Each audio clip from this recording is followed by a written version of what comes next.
The strongest walls fall not by spells, but by a quiet breath beside you. A story of two souls trapped in a storm, learning to trust the darkness to finally find the light in each other.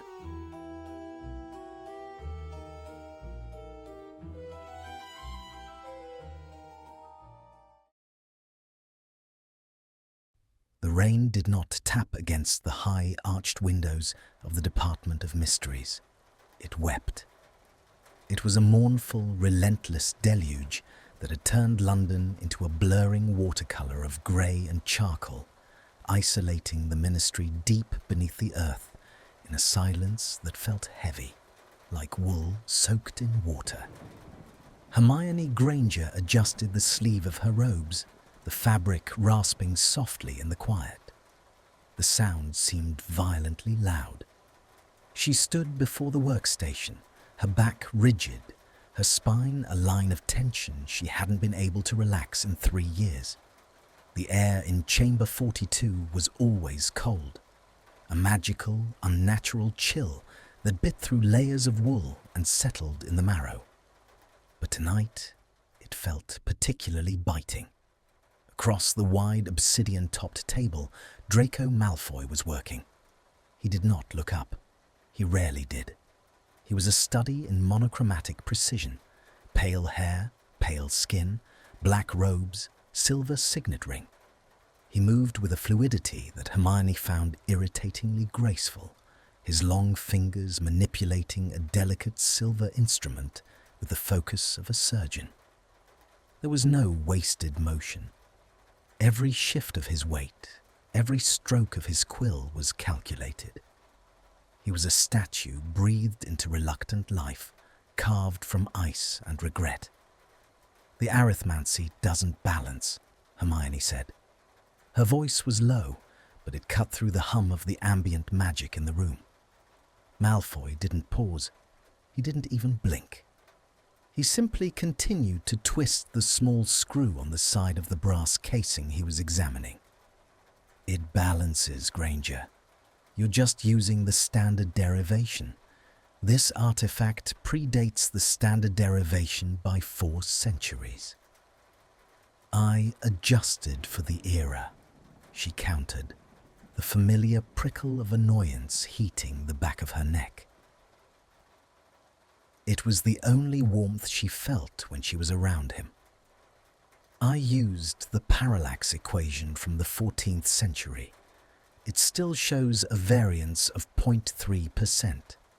If we activate the core with that variance, the containment field could collapse. Finally, he stopped. The silence that followed was thick, filled with the unspoken history between them. It wasn't just a silence of two colleagues disagreeing. It was a silence built on years of slurs, wars, trials, and this uneasy, forced armistice. Malfoy set the silver tool down on the black stone. It made a sharp clink. He slowly raised his head, and for the first time that evening, his eyes met hers. They were grey, not the storm grey of a romantic novel, but the flat, hard grey of a winter sky before snow. Empty, guarded. If you used the parallax equation, he said, his voice a drawl that had lost its sneer but kept its edges, then you failed to account for the magical residue of the Creator. The speculum tacitum isn't just a mirror, Granger. It's a repository.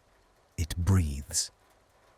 Objects do not breathe, Malfoy, she snapped, though her hand trembled slightly as she reached for her notes. She hated that he noticed things she didn't. She hated that his intuition for dark artifacts was as natural to him as breathing, while she had to study until her eyes burned. It's an enchanted object. It operates on laws. It operates on intent, he corrected softly. He leaned forward slightly, the candlelight catching the sharp angle of his cheekbone.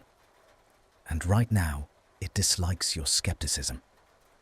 Hermione looked at the object between them, the speculum tacitum, the silent mirror. It didn't look like much. It was a tall, oval standing mirror, shrouded in a heavy velvet cloth. Even covered, it radiated a low-frequency vibration that made Hermione's teeth ache. They had been tasked with stabilizing it. The department believed it could be used for therapeutic memory recovery, a way to help victims of the war process trauma. But the mirror was temperamental. It had been cracked during the raids on Malfoy Manor, and the magic within it was leaking, bleeding out into the room in invisible waves.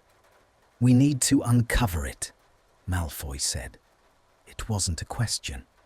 "The readings are unstable," Hermione warned, checking the floating orb of light that hovered near her shoulder, measuring the room's magical density. "The emotional ambient levels are too high. We're tired. We should wait until morning." "The variants won't wait until morning," Malfoy said, standing up. He was tall, looming in the shadows of the high shelves. "The fracture is widening. Can't you feel it?" She could. She could feel it like a static charge against her skin, making the fine hairs on her arms stand up. It was a pressure in her ears, a whisper at the back of her mind. It felt like standing on a cliff edge in a high wind. "Fine," she breathed, surrendering to the inevitable. "But we keep the containment shield at maximum." "Obviously," he muttered, walking around the table. He moved into her personal space. The room was large, yet he seemed to consume the oxygen around her. As he stepped beside her to reach the cover of the mirror, Hermione caught the scent of him. It wasn't the smell of expensive cologne anymore. It was the scent of old parchment, dry ink, and something sharper, like rain on hot pavement. It was a clean, lonely smell. She took a half step back, her heart doing a traitorous double beat. She told herself it was fear. It had to be fear. He was a Malfoy. He was a former Death Eater. He was the boy who had watched her bleed on his drawing room floor. But when she looked at him now, at the tired lines around his mouth, and the way his shoulders carried an invisible weight, she didn't feel fear. She felt a confusing, churning mixture of pity and frustration. He was a ruin of a man, holding himself together with pride and starch. "Ready?" he asked, his hand hovering over the velvet fabric. His fingers were long and pale, a stark contrast to the dark cloth. "Ready," she whispered. He pulled the fabric away. The mirror was revealed.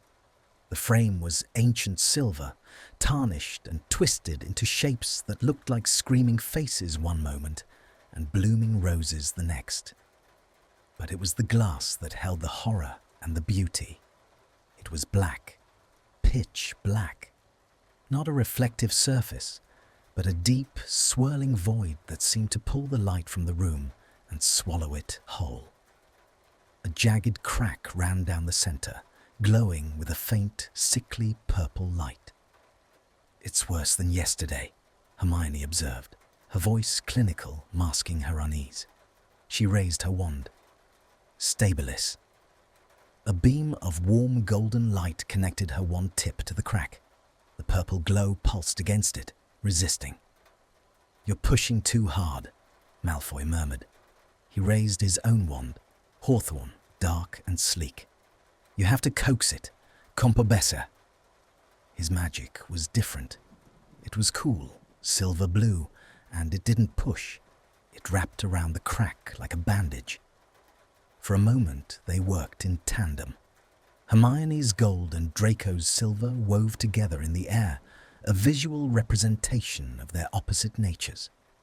The hum of the mirror quieted. The purple light faded. "See?" Malfoy said, his voice dropping an octave, barely audible over the magical resonance. "Finesse, Granger. Not everything yields to brute force." It's not brute force, she argued, though her voice lacked its usual heat. She was focusing on the weave of their spells. It was intimate. Merging magical cores required a level of trust they didn't possess. Yet here they were, their magic mingling in the air, spiraling together. It's structure. You're just smothering it. I'm containing it, he said. He took a step closer to the mirror and consequently closer to her. They were standing shoulder to shoulder now. Hermione could feel the heat radiating from his body. It was a stark contrast to the cold room. She was hyper-aware of his breathing, the slow, rhythmic intake of air. She could see the pulse jumping in his jaw. Draco, she said, the name slipping out before she could catch it. She usually called him Malfoy. He froze.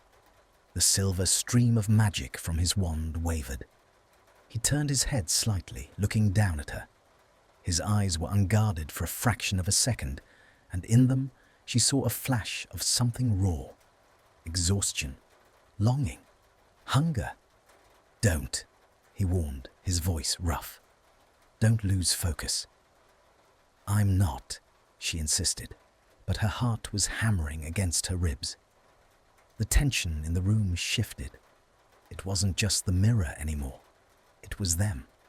It was the years of silence, the years of looking at each other across rooms and saying nothing. It was the sudden, overwhelming realization that she was standing alone in the dark with the one person who understood the specific frequency of her trauma. She looked at his lips, just for a second. It was an involuntary reflex, a biological betrayal. Draco saw it. His pupils dilated, swallowing the grey iris. The air between them suddenly felt thick, viscous, like walking through water. The magic from the mirror surged, feeding on the sudden spike in adrenaline, the unspoken, suppressed desire that flared in the space between their bodies. Granger, he breathed, and it sounded like a warning. She faltered. She wanted to step away, but her feet felt rooted. The magnetic pull was terrifying. She wanted him to look at her. She wanted him to stop looking at her. A spark, blue and hot, jumped between their shoulders. Draco flinched, breaking eye contact. We need to close the connection, he said, his voice tight, snapping back into professional coldness. Now. Wait, she said, confused by the sudden loss of warmth. If we sever it too quickly. I said now! He slashed his wand downward, cutting the flow of his magic abruptly.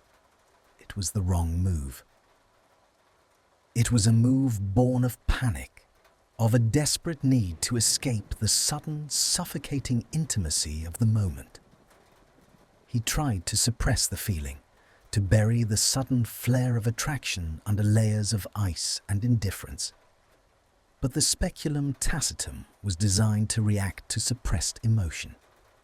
The mirror didn't just crack, it screamed. A high-pitched, crystalline wail tore through the room. The black glass shattered, but the pieces didn't fall. They hovered in the air, suspended in a violent cloud of dark shrapnel. Get down, Draco shouted. He didn't think. He didn't calculate. He spun and threw himself at her, tackling Hermione to the stone floor. His body covered hers, a heavy, protective weight, shielding her from the explosion of magic. The shockwave hit them a second later. It wasn't fire. It was pure, condensed emotion. A wave of cold, then heat, then a crushing sorrow that wasn't theirs washed over them. The candles were extinguished instantly. The floating orbs burst. Darkness swallowed the room, absolute and total. Hermione lay on the cold stone, gasping for breath. Draco was a heavy warmth on top of her, his face buried in the crook of her neck. She could feel his heart pounding against her chest, a frantic, erratic rhythm that matched her own. His hands were gripping her shoulders, his fingers digging into her robes hard enough to bruise. For a long moment, neither of them moved. The air was filled with the tinkling sound of floating glass and the low, angry thrum of the destabilized artifact. Draco lifted his head.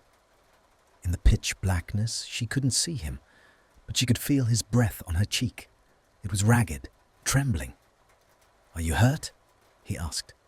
His voice was a rasp, stripped of all pretension. "No," she whispered, her hands hovering uncertainly over his back. She didn't touch him. She didn't dare. "You?" "I'm fine." He pushed himself up, his weight leaving her, and the sudden absence of him felt colder than the floor. Lumos. The tip of his wand ignited with a harsh white light. Hermione sat up, brushing dust from her robes. She looked around, and her blood ran cold. The door to the chamber was gone. Where the heavy oak entrance had been, there was now a solid, seamless wall of black obsidian. The windows were sealed shut with the same dark stone. The shards of the mirror were swirling in a slow, hypnotic vortex in the center of the room, blocking the only exit path. "Draco," she said, her voice trembling. He was standing by the wall, running his hand over the stone where the door used to be. He turned to look at her, and his face was pale, his eyes wide with a dawning horror. "The containment protocols," he said, his voice hollow. The mirror sensed a surge of unstable emotional energy. It interpreted it as an attack. "So it sealed the room?" Hermione asked, scrambling to her feet. "No," Draco said, looking at the swirling vortex of black glass. "It didn't just seal the room, Granger. It sealed the reality." He walked back towards her, stopping just outside the circle of the vortex. The light from his wand cast long, distorted shadows against the walls. "We suppressed it," he murmured, looking at her with an intensity that made her knees weak. "We felt something, and we both tried to kill it. We lied to the magic." Hermione wrapped her arms around herself. "So, how do we get out?" Draco looked at the vortex, then back at her. A bitter, jagged smile touched his lips. "We don't," he said. "Not until the mirror believes we're telling the truth." The room grew colder. The glass swirled faster, and in the silence, the sound of their own heartbeats seemed to be the loudest thing in the world. They were trapped, alone, and for the first time in years, there was nowhere to hide. The silence that followed Draco's pronouncement was not empty. It was heavy, suffocating, a physical weight pressing against Hermione's eardrums. The air in the sealed chamber had grown still, but it was the stillness of a predator holding its breath before a strike. Hermione stared at the wall where the door had been. The obsidian was seamless, a sleek black scar across reality. She raised her wand, her hand trembling not from cold, but from a rising, clawing panic she refused to acknowledge. "Reducto," she cast. Her voice was sharp, authoritative. A jet of blue light struck the black stone. It didn't shatter. The spell absorbed into the wall like water into dry earth, vanishing without a sound, without a spark. The stone didn't even scratch. "Confringo," she tried again, louder this time, desperation leaking into the syllables. "Bombarda Maxima." Nothing. The magic simply ceased to exist the moment it touched the barrier. It was like shouting into a void. "Stop it!" Draco's voice came from behind her, low and laced with a familiar, biting exhaustion. "You're wasting magical core energy. The room isn't physically blocked, Granger. It's conceptually isolated. You can't blast your way out of a paradox. Hermione spun around, the motion whipping her hair across her face. The frustration that had been simmering in her chest boiled over. She needed to do something. Inaction was death. It always had been. "And what do you suggest, Malfoy?" she snapped, stepping toward him. "Sit here and wait for the oxygen to run out? Or perhaps we should just admire the architecture while the mirror decides to grind us into dust?"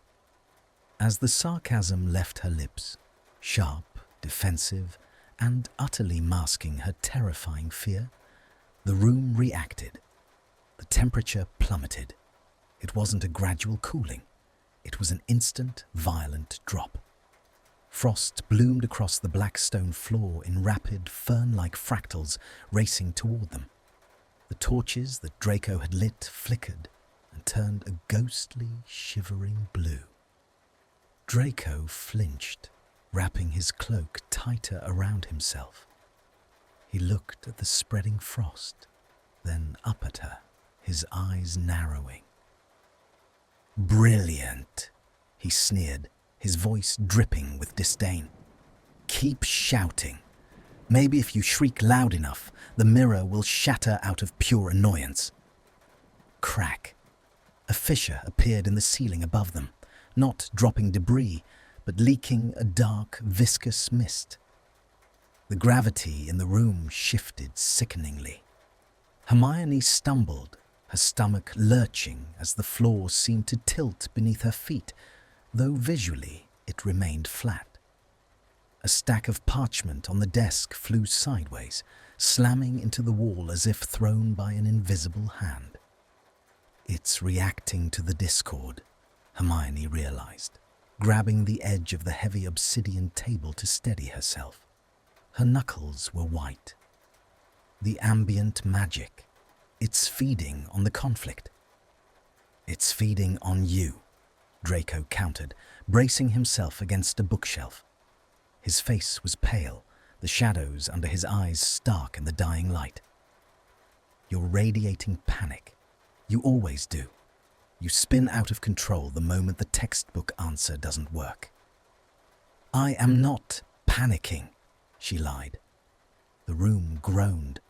The vortex of glass shards in the center of the room spun faster, the sound rising to a shriek that set Hermione's teeth on edge. A quill on the desk snapped in half with a sharp pop. "Liar," Draco hissed, though he wasn't looking at her. He was watching the glass. "You're terrified. Just admit it." "I'm not the one who severed the connection," Hermione yelled, the accusation tearing out of her before she could check it. The air grew so cold it burned her lungs. "If you hadn't pulled away, if you hadn't been so afraid of whatever that was, we wouldn't be in this mess." The accusation hit its mark. She saw Draco's jaw tighten, a muscle feathering under the pale skin. He looked at her then, and the mask of indifference slipped. For a moment, she saw the guilt, the defensive anger of a man who knows he made a mistake but would die before admitting it to his childhood rival. "I didn't pull away because I was afraid," he said, his voice deadly quiet. "I pulled away because you were losing control." It was a lie, a blatant, self-preserving lie. The reaction was catastrophic. The heavy iron chandelier above them didn't just swing, it detached. With a groan of tearing metal, it plummeted straight for where they stood. "Protego!" They shouted it in unison. Two shields, one gold, one silver, erupted upward, catching the massive fixture inches above their heads. The impact shuddered through Hermione's arms, vibrating down to her heels. The chandelier hung there, suspended by their combined will, heavy and threatening. "Move!" Draco barked. They scrambled apart, diving in opposite directions as they let the shields drop. The chandelier crashed into the stone floor with a deafening boom, sending up a cloud of dust and twisted metal. Silence returned, but it was fragile. The room was freezing now. Hermione could see her breath puffing out in white clouds. Her fingers were numb. Draco was slumped against the far wall, dusting ash from his sleeve. He looked up, and their eyes met across the wreckage. The hostility was still there, but it was dampened by shock. "It's the lies," Draco said softly. The realization seemed to drain the fight out of him. He looked at the twisted metal of the chandelier, then back at the mirror. Every time we lie, every time we deflect or attack to hide what we're actually thinking, the chaotic energy spikes. Hermione pulled her knees to her chest, shivering. She wrapped her robes tighter, but the magical cold seeped through the wool. The speculum tacitum. It was designed to reflect hidden truths. If we suppress the truth, it manifests the suppression as chaos. So, if we want to survive, Draco drawled, though his voice lacked its usual edge, we have to be honest. He said the word like it was a curse in a foreign tongue. Wonderful. I think I'd prefer the crushing death. Be serious, Malfoy, she chattered, her teeth clicking together. I am being serious. Do you have any idea how dangerous honesty is in a room full of unstable dark magic, especially between us? He pushed himself off the wall and began to pace, though he kept his distance from her. He looked agitated. He ran a hand through his hair, disrupting the perfect platinum strands. It made him look younger, less severe. We don't have to be friends, Hermione said, trying to keep her voice level to soothe the room. We just have to stop fighting. We have to be neutral, professional. Professional, he repeated, testing the word. He looked at her. He really looked at her. He took in her disheveled hair, the dust on her cheek, the way she was curling into herself to preserve warmth. A flicker of something crossed his face. Concern. No, that was too strong. Awareness. He was aware of her discomfort. He took a step toward her, his hand twitching toward the clasp of his heavy cloak. He evidently considered offering it to her. It was a gentlemanly instinct, perhaps, or maybe just a human one. But then he stopped. His expression hardened. He remembered who she was. He remembered who he was. He remembered the years of vitriol, the blood status, the war. He shoved the impulse down, burying the kindness beneath a layer of familiar coldness. She doesn't want your help, he told himself. Don't be pathetic. The room reacted instantly to his internal suppression. A wind howled out of nowhere, swirling around the chamber. It wasn't just wind. It was a gale of ice shards. They stung Hermione's face, cutting small scratches into her cheeks. The torches blew out completely, plunging them into darkness save for the eerie, pulsating purple light from the mirror's crack. "Draco!" she screamed over the wind. "I didn't say anything," he shouted back, his voice sounding strained. "You didn't have to. You felt something, and you shoved it down. You repressed it." "I am not repressing anything." "Liar." The floor beneath them gave a violent lurch, trembling like an earthquake. A shelf of glass vials exploded, raining potion fluid down the wall that hissed and smoked. "Okay," Draco yelled, his voice cracking. "Okay, fine. I wanted to give you my bloody cloak because you look like you're freezing to death, but I didn't want you to look at me with that pitying, suspicious look you always have. I was embarrassed." The wind stopped, just like that. The gale died instantly. The floor steadied. The silence rushed back in, absolute and ringing. Hermione sat frozen, staring at him in the dim purple light. Draco stood in the center of the room, chest heaving, looking horrified by his own admission. His cheeks were flushed, a stark contrast to the pale skin. The room was still cold, but the biting, aggressive edge of the chill had receded. It was just a normal winter cold now. "You," Hermione started, then stopped. She took a breath. "You wanted to give me your cloak." Draco turned his face away, his jaw set in a hard line. "Don't make a thing of it, Granger. I'm cold too. Keep your own warmth." But the truth had been spoken, and the magic had accepted it. The lesson was learned. Hermione slowly uncurled her legs. She stood up, her limbs stiff. She walked over to where he stood. He tensed as she approached, his body going rigid, but he didn't back away. She stopped a few feet from him. The air between them was still charged, humming with the residue of the magic, but it wasn't hostile anymore. It was waiting. "It works," she whispered. "The truth stabilizes the environment." Draco looked at her sideways. "Great. So we just have to blurt out every humiliating thought that crosses our minds until the door opens? Is that the strategy?" "No," she said, thinking. "Not every thought. Just the ones we're fighting, the ones causing the tension." She looked at the mirror. The vortex of shards had slowed significantly. It was no longer a violent tornado.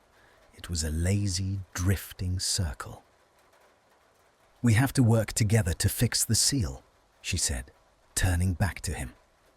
"And we can't do that from opposite sides of the room. The magical resonance needs to be unified." "Meaning?" "Meaning we need to be close. Physical proximity helps ground the magical transfer. If we're going to cast the countercurse, we need to be together." Draco let out a sharp, humorless laugh. "Forced proximity with the Golden Girl. My father would be rolling in his grave if he were dead." "Draco," she warned. "Right, sorry, no deflection." He took a deep breath and she watched his shoulders drop, the tension bleeding out just a fraction. He looked exhausted. "I don't know if I can do this, Granger. My magic, it's been volatile since the war. Darker. If I lose control again while we're linked—" "You won't," she said firmly. "You don't know that." "I know you're the most disciplined wizard I've ever met," she said. It was the truth. She felt the room warm slightly, the temperature rising by a few degrees. "You're arrogant, infuriating, and emotionally stunted, but your technical skill is flawless." Draco blinked. A corner of his mouth twitched, threatening a smile that didn't quite reach his eyes. "Emotionally stunted? You wound me. Honesty, remember? Fine." He stepped closer. "You're bossy, insufferably self-righteous, and your hair is currently a disaster." Hermione reached up self-consciously to touch her frizz, but she didn't snap back. She felt a strange flutter in her chest. Not anger. Amusement? Relief? "Better?" she asked. "Marginally," he murmured. He was close now, close enough that she could smell the parchment and rain scent again. The purple light from the mirror cast shadows across his face, making him look like a ghost of the boy she had known, haunted and hollowed out. "We need to sit," he said, gesturing to the area in front of the mirror. "If we're going to channel, we need to be grounded. And it's colder down near the floor." They sat on the obsidian flagstones, side by side. They didn't touch, but there was only a hand's breadth of space between them. Hermione placed her wand on her knees. Draco did the same. The proximity was overwhelming. Hermione could feel the heat of his arm radiating through his robes. She was hyper-aware of his breathing. Every inhale he took seemed to pull at the air in her own lungs. "Don't look at me," Draco muttered, staring straight ahead at the swirling glass. "Why?" "Because when you look at me, you analyze me. I can feel you taking me apart, searching for cracks. It's unsettling." "I'm not analyzing you," she said softly. "I'm just seeing you." Draco turned his head slowly. Their faces were inches apart. In the dim light, his eyes searched hers, looking for the lie. He didn't find one. "That," he whispered, his voice rough, "is significantly worse." The mirror hummed. It wasn't the angry shriek from before. It was a low, resonant thrum, like a cello string plucked in a cavern. A single shard of glass from the vortex drifted down and landed softly on the floor in front of them, chiming like a bell. It was a start. But as Hermione looked at Draco's profile, at the sharp line of his nose and the nervous tension in his hands, she knew the hardest truths were yet to come. They had stopped fighting the room, but they hadn't even begun to fight the silence between them. The hours that followed were not measured in minutes, but in heartbeats and the slow rhythmic pulses of the speculum tacitum. The room had settled into a tenuous, fragile quiet. A truce born of necessity, stitched together by fear and the lingering static of their combined magic. They sat on the cold obsidian floor, legs folded, knees almost touching. The darkness of the chamber was absolute, save for the faint bioluminescent glow of the moss that grew in the cracks of the ancient stone, a side effect of the mirror's containment breach, and the soft, rhythmic luminescence of their wands. Hermione's arm ached. The movement required to weave the containment ward was repetitive and precise, a small, clockwise spiral followed by a sharp upward flick, over and over. It was a tedious, draining piece of spellwork, usually performed by a team of 4. There were only 2 of them. She watched the tip of her wand, the golden filament of light spinning out to join Draco's silver thread. The 2 strands met in the air above the shattered vortex of the mirror, twisting around each other like lovers, or perhaps like snakes. They merged, strengthened and wrapped around the shards of black glass, slowing their chaotic spin, forcing them back into a semblance of order. "Lift your elbow," Draco murmured. His voice was a low rasp, barely louder than the hum of the magic. Hermione didn't bristle. She didn't snap back. The air was too volatile for ego. Instead, she adjusted her posture, raising her elbow an inch. The flow of magic from her wand smoothed out, the tremor in the golden light vanishing. "Better?" she whispered. "Adequate," he replied, though the sharpness was gone from the word. She risked a glance at him. In the ghostly light of the spellwork, Draco looked ethereal. The sharp angles of his face were softened by shadows, his eyelashes casting long, dark crescents against his pale cheekbones. He was focused entirely on the mirror, his brow furrowed in concentration. He looked tired.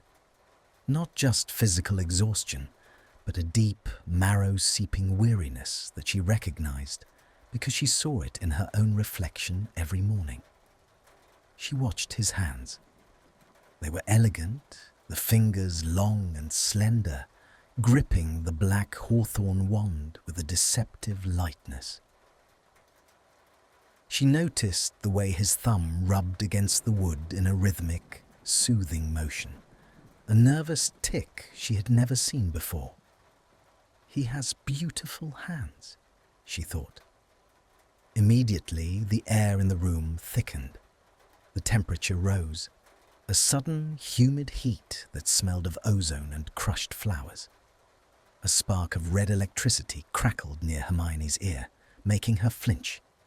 Draco's head snapped toward her. His eyes were wide, the grey irises blown black. "What did you do?" "Nothing," she lied instinctively. The floor trembled. A low groan echoed from the walls, and the shards of glass in the vortex sped up, their edges clinking together with a menacing, crystalline sound. "Granger," Draco warned, his voice tight. "Don't lie. The room knows." Hermione bit her lip, her face flushing hot. The humiliation was a physical sting. I had a thought. Clearly.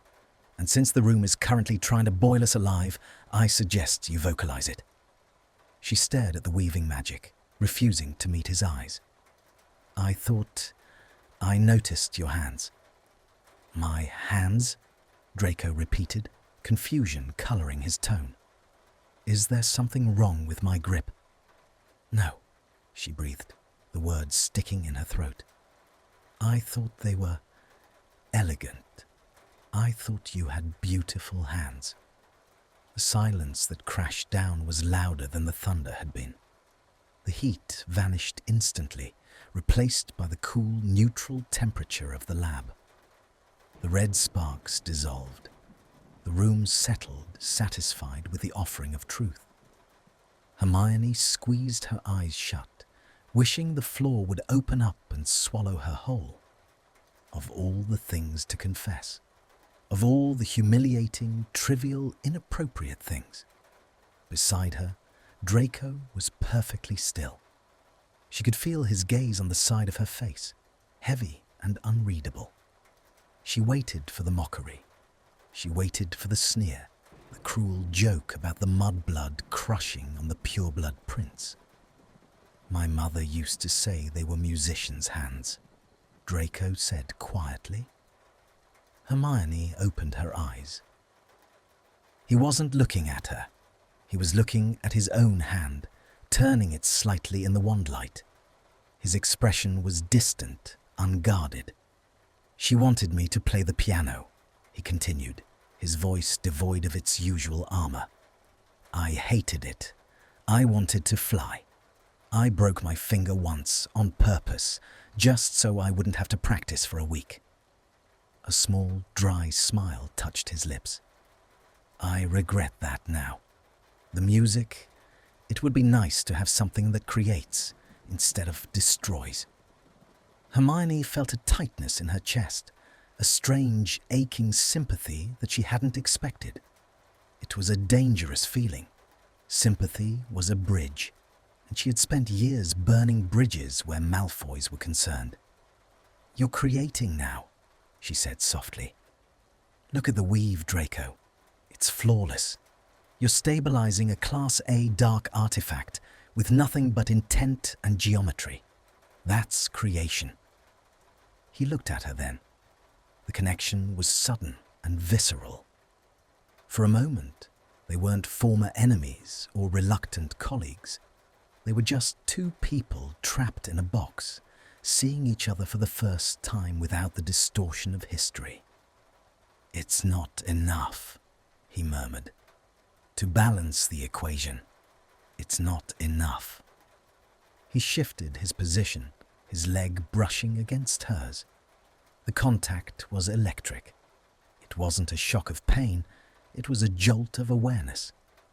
Through the heavy fabric of their robes, she could feel the solid warmth of his calf, the hardness of his bone.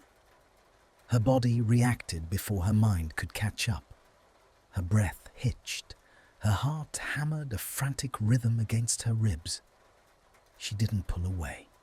Draco didn't pull away either. They stayed there, pressed together from knee to ankle, a point of contact that felt like the center of the universe. The magic in the room hummed, a low, pleased purr. It liked the contact. It liked the acceptance. "We need to anchor the third quadrant," Hermione said, her voice sounding breathless to her own ears. She tried to focus on the arithmancy, but her mind was filled with the scent of him. Rain, ink, and now, beneath the stress, the faint, warm smell of skin. "I know," Draco replied. His voice was lower, rougher. "On 3, we have to cast simultaneously. If the timing is off, the feedback loop will shatter the containment." "I trust you," she said. The words slipped out. They were true. In this room, with this magic, she trusted him with her life. She trusted his competence. She trusted his desire to survive. The mirror glowed with a soft, pulsing white light. The violent purple of the crack began to fade, knitting itself together under the force of their combined honesty. 1, Draco counted, his eyes locked on the swirling glass. 2, Hermione whispered, gripping her wand tighter. 3, Confirmer. They cast in unison. The spells didn't just leave their wands, they erupted. A wave of pure, synchronized magic washed over the mirror. It was heavy, exhausting work. Hermione felt her magical core drain, a physical sensation of being emptied out. Her vision blurred at the edges. She swayed. She felt herself tipping sideways, her balance gone. "I've got you." Draco's hand shot out, grabbing her upper arm. His grip was firm, grounding. He didn't just steady her, he pulled her in. Hermione fell against his side, her shoulder pressing into his chest. She should have moved. Protocol dictated she regain her posture immediately, but she was so tired, and he was so warm. For a few seconds, she let herself rest there, her head dipping, her forehead brushing the rough fabric of his robe near his shoulder. She could hear his heartbeat. It was fast, too fast for someone who looked so calm. It was an erratic, thumping rabbit heart that betrayed him completely. Draco went rigid. She felt the tension seize his muscles. His hand on her arm tightened, his fingers digging in slightly.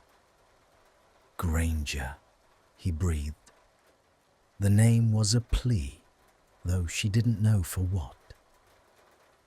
To stop? To stay? He shifted, turning his body toward her. His other hand came up, hovering for an agonizing second before settling tentatively on her back, between her shoulder blades. It was a hesitant touch, full of doubt, but the moment his palm made contact, a wave of comfort washed through her. Not magic, just human comfort. She lifted her head. They were impossibly close. The darkness of the room seemed to press them together, eliminating the rest of the world. She could see the flecks of silver in his grey eyes. She could see the small scar on his chin. She could feel his breath, warm and shallow, mixing with hers. The air between them crackled. It wasn't the dangerous, chaotic magic of the mirror anymore. It was something else. It was the tension of uncrossed lines, of words swallowed, of years of obsession masquerading as hatred. Draco's gaze dropped to her mouth. It was a fleeting, terrified glance, but she saw it. Her stomach flipped. The desire that hit her was sudden and sharp, piercing through the exhaustion. She wanted to lean forward. The distance was negligible. 3 inches, maybe 4. It would be so easy to close it. He wants to kiss me, she thought, the realization stunning her. I want him to, she admitted to herself. The mirror let out a soft, harmonious chime, a sound like a crystal bell ringing in a deep valley. The shards of glass stopped spinning completely. They hung suspended in the air, forming a perfect stillness halo around the central frame. The room stabilized. The oppressive weight lifted. Draco pulled back as if burned. He scrambled backward, breaking the contact, putting 2 feet of cold stone between them. His chest was heaving. He looked wild, his hair disordered, his eyes wide with panic. The stabilization matrix is holding, he stammered, his voice cracking. He didn't look at her. He looked at the wall, at his wand, anywhere but at her. We should prepare the secondary wards. Hermione sat frozen, cold where his heat had been. The loss of contact was a physical ache. She wrapped her arms around herself, trying to hold on to the feeling of his hand on her back. "Draco," she whispered. "Don't!" He cut her off sharply. He stood up, his movements jerky and uncoordinated. He paced away from her, into the shadows. "Don't analyze it. It was adrenaline. It was the magic transference. It's a known side effect. Emotional bleed-through. It's not real." The room grew colder. Not freezing, but the warmth seeped away. The mirror began to vibrate again, a low, warning rattle. "You're lying," Hermione said, standing up. Her legs felt shaky, but her voice was strong. She stared at his back, watching the tension in his shoulders. "You're lying to yourself, and the mirror knows it." "I am not lying." He spun around, his face twisted in a snarl that looked more like pain than anger. "I am trying to keep us professional. I am trying to keep you safe. Do you have any idea what happens if we let this thing run wild?" "What thing?" she challenged, stepping toward him. "Name it, Draco." The lack of boundaries," he shouted, throwing his hands up. "We are trapped in a box that eats repression, Granger. Of course things are getting confusing, but if we act on it, if we lose focus for 1 second, we die. I am not going to be the reason you die. I've almost been that reason too many times." The confession hung in the air, raw and bleeding. "I've almost been that reason too many times." The mirror went silent. The vibration stopped. Hermione looked at him, really looked at him, and saw the mountain of guilt he was carrying. It wasn't just about the war. It was about her. It was about every time he had watched her suffer and done nothing. He wasn't pulling away because he hated her. He was pulling away because he believed his proximity was a curse. "You aren't dangerous to me," she said softly, walking slowly across the room until she stood just out of arm's reach. "You don't know that," he whispered, looking down at his hands, the musician's hands that had cast unforgivables. "I do," she said, "because my magic isn't recoiling from you. It's reaching for you. Can't you feel it?" She extended her hand, palm up in the space between them. She didn't touch him. She just offered the invitation. Draco stared at her hand. He looked like a starving man being offered poison, or perhaps salvation. He swallowed hard, his Adam's apple bobbing. He took a half-step forward, his hand twitching at his side, fighting the impulse to reach out. The tension was excruciating. It was a wire pulled so tight it had to snap. The silence wasn't empty. It was full of the sound of walls crumbling, brick by brick. "We have work to do," he choked out, his voice barely audible. He didn't take her hand, but he didn't step back either. "Part 4 of the sequence, the anchoring." Hermione slowly lowered her hand. She didn't feel rejected. She felt waited for. He hadn't said no. He had said not yet. "Okay," she nodded, her voice steady. "Part 4. They turned back to the mirror, side by side, the distance between them filled with a terrifying, beautiful potential. They were no longer fighting the room. They were fighting the inevitable. And as they raised their wands, The air around them shimmered, charged with a power that had nothing to do with spells, and everything to do with the man and woman standing in the dark, afraid to breathe, afraid to hope, and entirely unable to stop. The air in the chamber had changed quality again. It was no longer the biting, aggressive cold of a winter storm, nor the humid, suffocating heat of a tropical storm. It had become thin, brittle, and electrically charged, like the atmosphere moments before a lightning strike. The silence was absolute, but it rang in Hermione's ears, a high-pitched frequency that set her nerves alight. They had been casting for what felt like hours, though the timeless void of the sealed room made it impossible to be sure. The speculum tacitum hung before them, the shards of black glass suspended in a perfect, motionless halo, waiting.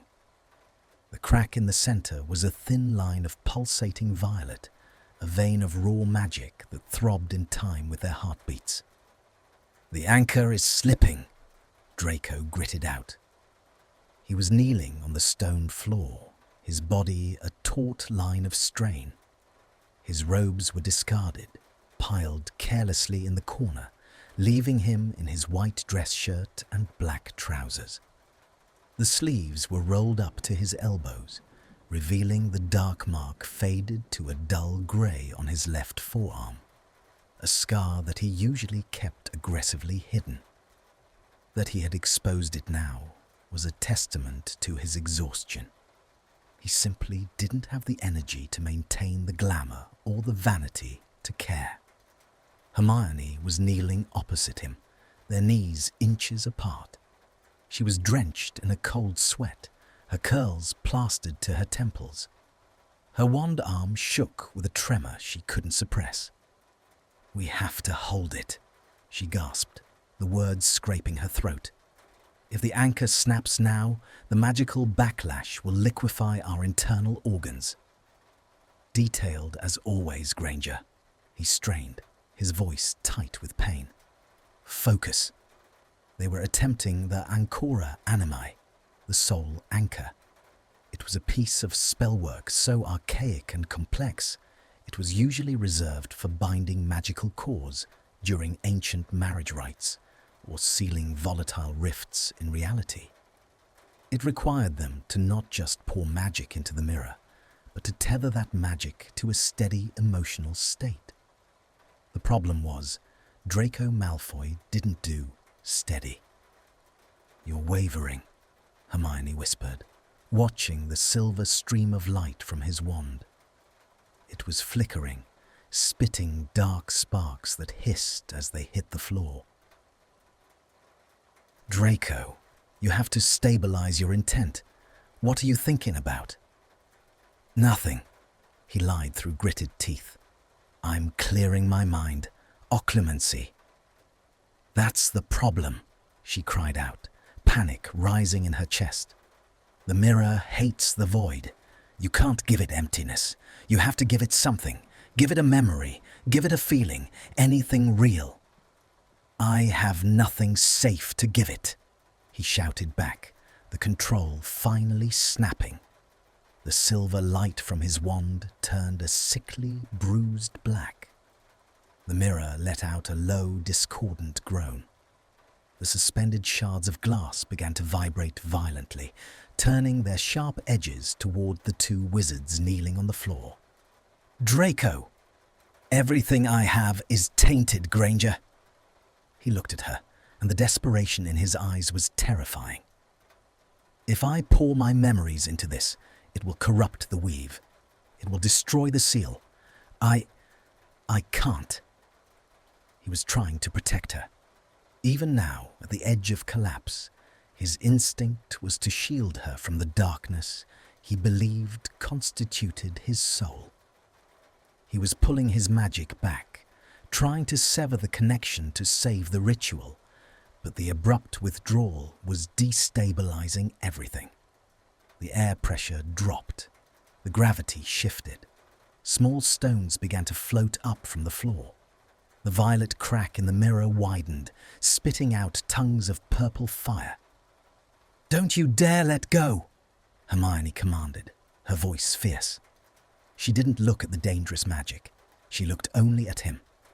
"You are not your father. You are not the war. You are here, with me, and we are fixing this. I can't. Look at me." He looked. He was pale, sweating, his chest heaving with the effort of holding back the torrent of his own self-loathing. "Ground yourself," she ordered. "Not in the past. Here. Now. Feel the floor. Feel the magic. Feel me." It was a risk, a massive, calculated risk. But logic had failed them. Protocol had failed them. All that was left was instinct. Hermione stopped casting. It was insanity. To drop a high-level containment spell midstream was suicide. But she didn't just stop. She moved. She lunged forward across the small space between them. She didn't go for his wand. She went for him. She grabbed his left forearm, the marked one, the one he hated, the one he held stiffly away from her. Her fingers wrapped tight around his bare skin, right over the faded skull and snake. The reaction was instantaneous. It wasn't an explosion. It was an implosion of silence. The moment her skin touched his, the chaotic noise of the room vanished. The wind died. The floating stones dropped. The violent purple fire was snuffed out as if by a giant hand. A shockwave of pure golden warmth erupted from the point of contact. It travelled up Hermione's arm, through her chest, and slammed into Draco. It wasn't painful. It was the sensation of stepping into a hot bath after freezing in the snow. It was the feeling of a heavy weight being lifted off the lungs. Draco gasped, a sound of pure shock. His eyes flew wide, locking onto hers. He didn't pull away. He couldn't. The magic had seized them both, welding them together in a circuit of raw energy. "What?" he breathed, his voice trembling. "Don't let go," Hermione whispered, her thumb brushing over the skin of his wrist, right over the pulse point. She could feel his heart hammering against her fingertips, fast, alive, terrified. She wasn't looking at the mark. She was holding the man. And for the first time in his life, Draco wasn't being judged for the ink on his skin. He was being anchored by it. The magic swirling around them changed colour. The black sparks in Draco's stream bleached white, then softened into a brilliant, pearlescent silver. Hermione's gold magic entwined with it, no longer fighting for dominance, but merging. The two colours spiraled together, creating a blindingly bright helix of light that shot straight into the heart of the mirror. The speculum tacitum absorbed it greedily. The crack sealed shut with a sound like a zipper closing. The glass smoothed over, turning from a void of blackness to a shimmering liquid mercury surface. The spell was done. The mirror was stable. But Hermione didn't let go. The residual magic hung in the air around them, a heavy, glittering mist of gold and silver dust. It settled on their hair, their shoulders, their eyelashes. The silence in the room was no longer heavy or threatening. It was profound, intimate, a sacred quiet found only in the aftermath of a storm. Draco was staring at his arm, at her hand wrapped around it. He looked as if he couldn't quite comprehend the physics of it. His breathing was ragged, shallow gasps that hitched in his chest. Slowly, agonizingly slowly, he lifted his eyes to hers. The barriers were gone. The occlumency walls he had spent a lifetime perfecting lay in ruins at his feet. His expression was open, raw, stripped of all defense. There was wonder there, and confusion, and a hunger so sharp it made Hermione's knees weak. You touched it, he whispered. The words were barely audible. I touched you, she corrected softly. It's ugly. It's ink, Draco. Just ink. It's a scar. She didn't loosen her grip. If anything, she held on tighter. It doesn't burn me. It doesn't hurt me. It's just part of you. He shuddered, a full-body tremor that started in his shoulders and ran down to his hands. He looked at her with a kind of desperate intensity, searching her face for the lie, for the pity. He found neither. He found only a fierce, unyielding acceptance. Why? He asked. Why would you, after everything I did, why would you ground me? Because you were drowning, she said simply, and I wasn't going to let you sink. The distance between them had vanished. They were kneeling on the floor, bodies angled toward each other, connected by the grip on his arm. The heat from his skin was seeping into hers, a narcotic warmth that made her head swim. Draco moved his right hand, the one holding his wand. He dropped the hawthorn wood. It clattered onto the stone, a meaningless sound. His hand hovered in the air, trembling slightly before he reached out. He didn't grab her. He traced the line of her jaw with his fingertips. His touch was feather-light, reverent, as if he expected her to shatter like the glass they had just healed. Hermione leaned into the touch. She closed her eyes, a soft exhale escaping her lips. The sensation of his cold fingers against her flushed skin was electric. It sent shivers racing down her spine, igniting nerve endings she hadn't known existed. You're warm, he murmured, sounding dazed. His thumb brushed over her cheekbone, catching a stray tear she hadn't realized had fallen. You're always so warm. You're cold, she whispered back, opening her eyes. I know. His hand cupped her face now, his palm resting against her cheek, his long fingers tangling in the hair at her temple. I've been cold for a long time. The air around them seemed to thicken, charging with a different kind of magic. It wasn't the volatile energy of the mirror anymore. It was the ancient, undeniable magic of attraction, stripped of all pretense. Draco's gaze dropped to her mouth. His pupils were blown wide, swallowing the grey.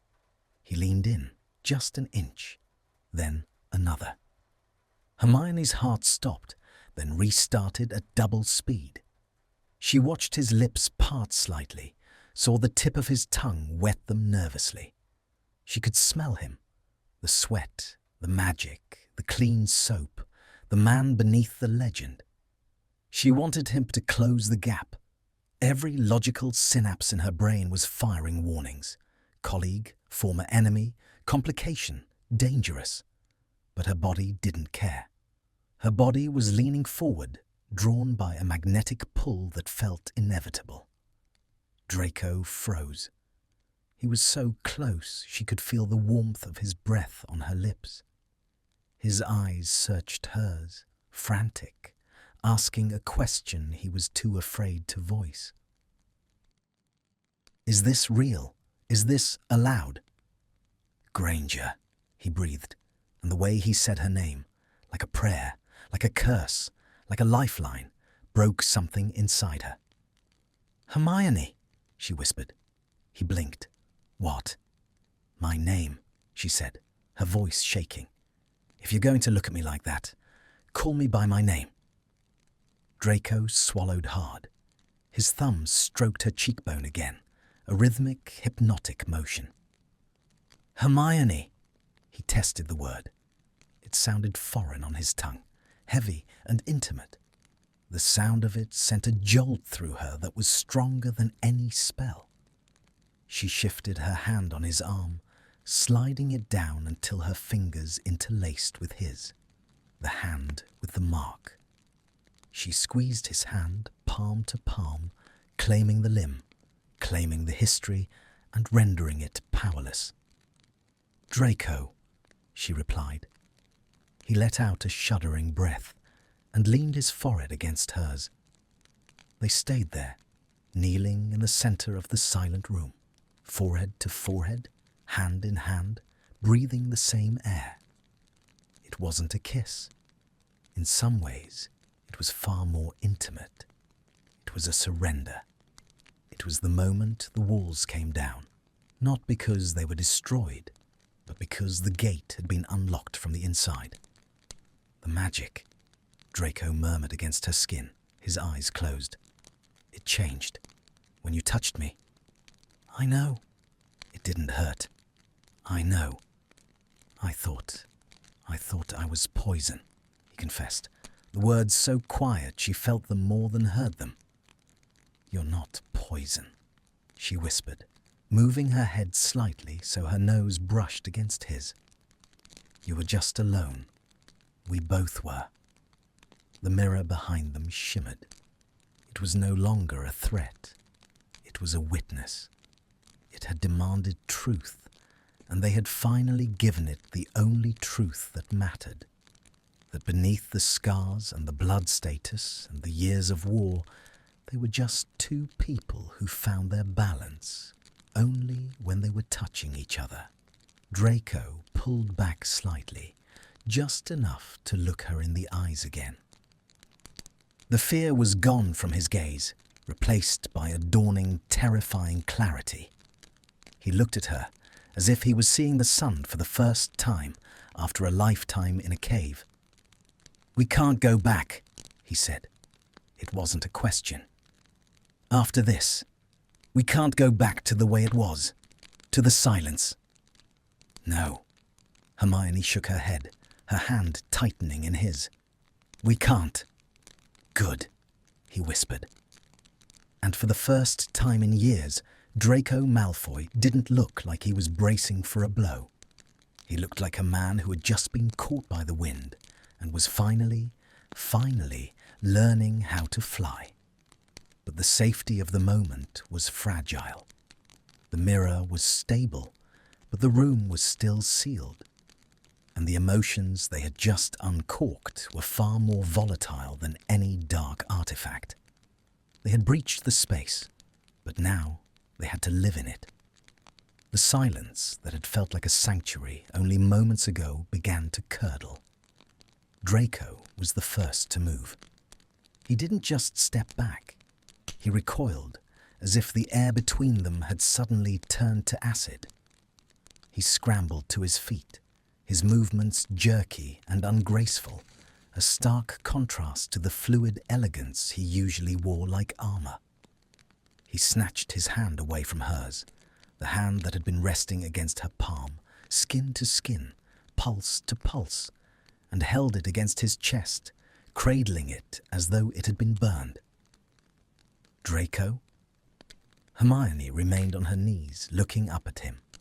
Her voice was soft, open, still carrying the warmth of the connection they had just shared.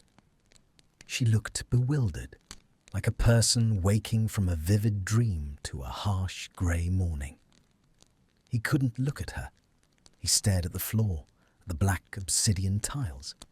His chest was heaving, but his face was rapidly shuttering, the raw vulnerability of the last few minutes being bricked over, layer by layer. What have I done? The thought hammered inside his skull, loud and panicked. I let her in. I let her see. I touched her. The memory of her skin against his, the softness, the impossible heat, was not a comfort. It was a terrifying accusation. He was Draco Malfoy. He was a man with a mark on his arm and a ledger of sins so long it trailed behind him like a shadow. He had no right to touch her. He had no right to want her. And the fact that he did want her, with a hunger that felt like starvation, was not a revelation. It was a threat. "Get up," he said. His voice was unrecognizable, flat, cold, stripped of all inflection. It was the voice of the boy who had stood on the astronomy tower, paralyzed by duty and fear. "Draco, wait!" Hermione scrambled to her feet, reaching for him. "Don't do that! Don't shut down!" "I said, get up, Granger." He stepped back again, putting the width of the ritual circle between them. He used her surname like a weapon, a shield to put distance between them. "Check the readings, the stabilization wave. It might have been a temporary fluctuating anomaly." Anomaly? Hermione blinked, hurt flashing across her face before her expression hardened into disbelief. "Is that what you're calling it? We synchronized, Draco. You felt it. The magic didn't just stabilize, it sang. That wasn't an anomaly. That was us." "It was a side effect," he snapped, finally looking at her. His eyes were hard, the grey turning to slate. "Magical exhaustion combined with high-stress proximity. It's textbook transference. Don't read into it." "You called me by my name," she whispered. "I was delirious," he lied. The lie tasted like ash in his mouth. The room reacted instantly. The air, which had been calm, suddenly depressurized. A sharp crack echoed through the chamber, louder than a whip. The obsidian floor beneath Draco's feet developed a hairline fracture, glowing with a sickly, pale light. "You're lying," Hermione said, her voice rising. She took a step toward him. "And the mirror knows it. Look at the floor." "Stay back," Draco warned, raising a hand. "I need to think. I need to clear my mind." He closed his eyes. He needed the walls. He needed the manor in his mind, the cold stone corridors of his mental library where he locked away the things that hurt. He needed occlumency. He had to bury the warmth of her hand, the smell of her hair, the terrifying hope that had flared in his chest. He had to kill it before it killed him. Imagine the ocean, he told himself, falling into the old drills his Aunt Bellatrix had taught him. Freezing, dark, emotionless. Nothing exists but the ice. He visualized a massive iron door slamming shut in his mind. Then another, then another. He shoved the image of Hermione, her brown eyes, her trembling lips, the way she had looked at him with acceptance, behind the thickest door and turned the key. He felt the familiar numbness wash over him, the cold calm, the safety of feeling absolutely nothing. But he had forgotten where he was. The speculum tacitum was an artifact designed to reveal hidden truths. It fed on the unspoken. And Draco Malfoy had just attempted to feed it the greatest lie of all, that he felt nothing. The reaction was catastrophic. It didn't start with a sound. It started with a distortion. The reality of the room began to warp. The straight lines of the bookshelves bent into impossible curves. The stone walls rippled like water disturbed by a stone. The light from the moss in the cracks shifted from green to a violent, bloody red. "Draco!" Hermione's screams sounded far away, distorted, as if she were shouting from underwater. Draco opened his eyes, but they were blank, glazed over with a vacuous sheen of total dissociation. He stood in the center of the chaos, perfectly still, a statue of ice in a world of fire. He had succeeded. He felt nothing. He was safe inside his head. Outside, the room was tearing itself apart. The floor beneath Hermione disintegrated into fine black sand. She shrieked, scrambling backward, grabbing onto the edge of the heavy work table as the ground simply vanished, revealing a swirling grey void beneath the foundations of the ministry. "Stop it!" she yelled, pulling herself up onto the table. "Draco, wake up! You're destroying the room!" He didn't move. The magic swirling around him was violent and jagged. It lashed out like a whip. A heavy iron cauldron from a high shelf flew across the room and smashed into the wall inches from his head. He didn't flinch. He didn't even blink. The suppression was absolute. The mirror itself was shrieking now, a high mechanical wail that vibrated in the teeth and bones. The silver surface they had worked so hard to heal fractured again, but this time it didn't just crack. It shattered outward. Shards of mirror glass flew into the air, but they didn't fall. They hung suspended, rotating slowly, reflecting not the room, but fragments of Draco's suppressed psyche. Hermione gasped as she looked at the shard hovering nearest to her. In the reflection, she saw Draco, but not the Draco standing frozen in the room. This Draco was curled on the floor, weeping. She looked at another shard. In that one, Draco was screaming, pounding his fists against a wall. In a third, he was reaching out for her, his face twisted in longing. "Oh, God," Hermione whispered. "Draco, look at what you're hiding." She had to reach him. The void in the floor was widening, eating the flagstones, creeping toward where he stood. If he didn't break the trance, the room would consume him. It would erase him, just as he was trying to erase himself. She jumped from the table to a patch of stable floor. The ground shook violently. A piece of the ceiling crashed down behind her, sending up a plume of dust. "Draco!" She ran to him, dodging a flying quill that had turned into a deadly dart. She reached him and grabbed his shoulders, shaking him hard. "Stop it! Drop the walls! You have to feel it!" He was solid, immovable. His skin was freezing cold to the touch, like touching a corpse. His eyes were open but focused on nothing. "Get out," he said. His voice didn't come from his mouth. It seemed to come from the air around them, a disembodied echo. Dangerous. Unsafe. Retreat. "I'm not leaving you," she shouted over the roar of the collapsing room. "You coward! You think this is strength? Hiding inside your head while the world burns?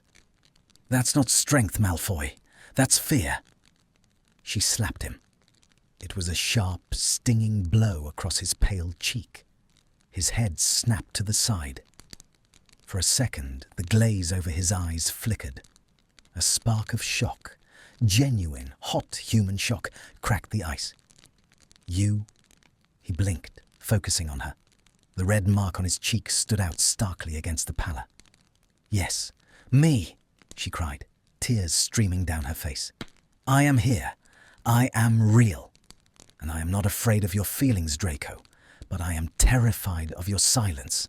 Look at the room. Look at what you're doing." Draco looked. He saw the floor eaten away by the void. He saw the shards of the mirror reflecting his own tortured soul back at him. He saw the walls bleeding red light. He saw the destruction his silence had wrought. And he saw Hermione.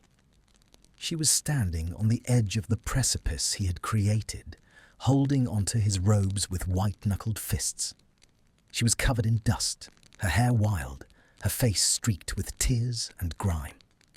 She looked magnificent. She looked terrified. "I can't," he choked out, the occlumency walls trembling but holding. "If I let it out, it's too much. It's too much, Hermione. It will break me."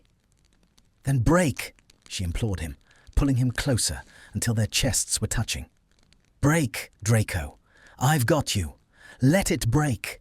Anything is better than this. This nothingness." "You don't understand," he whispered, his voice shaking. The ice was melting, turning into panic. I want. Say it. I want you, he roared.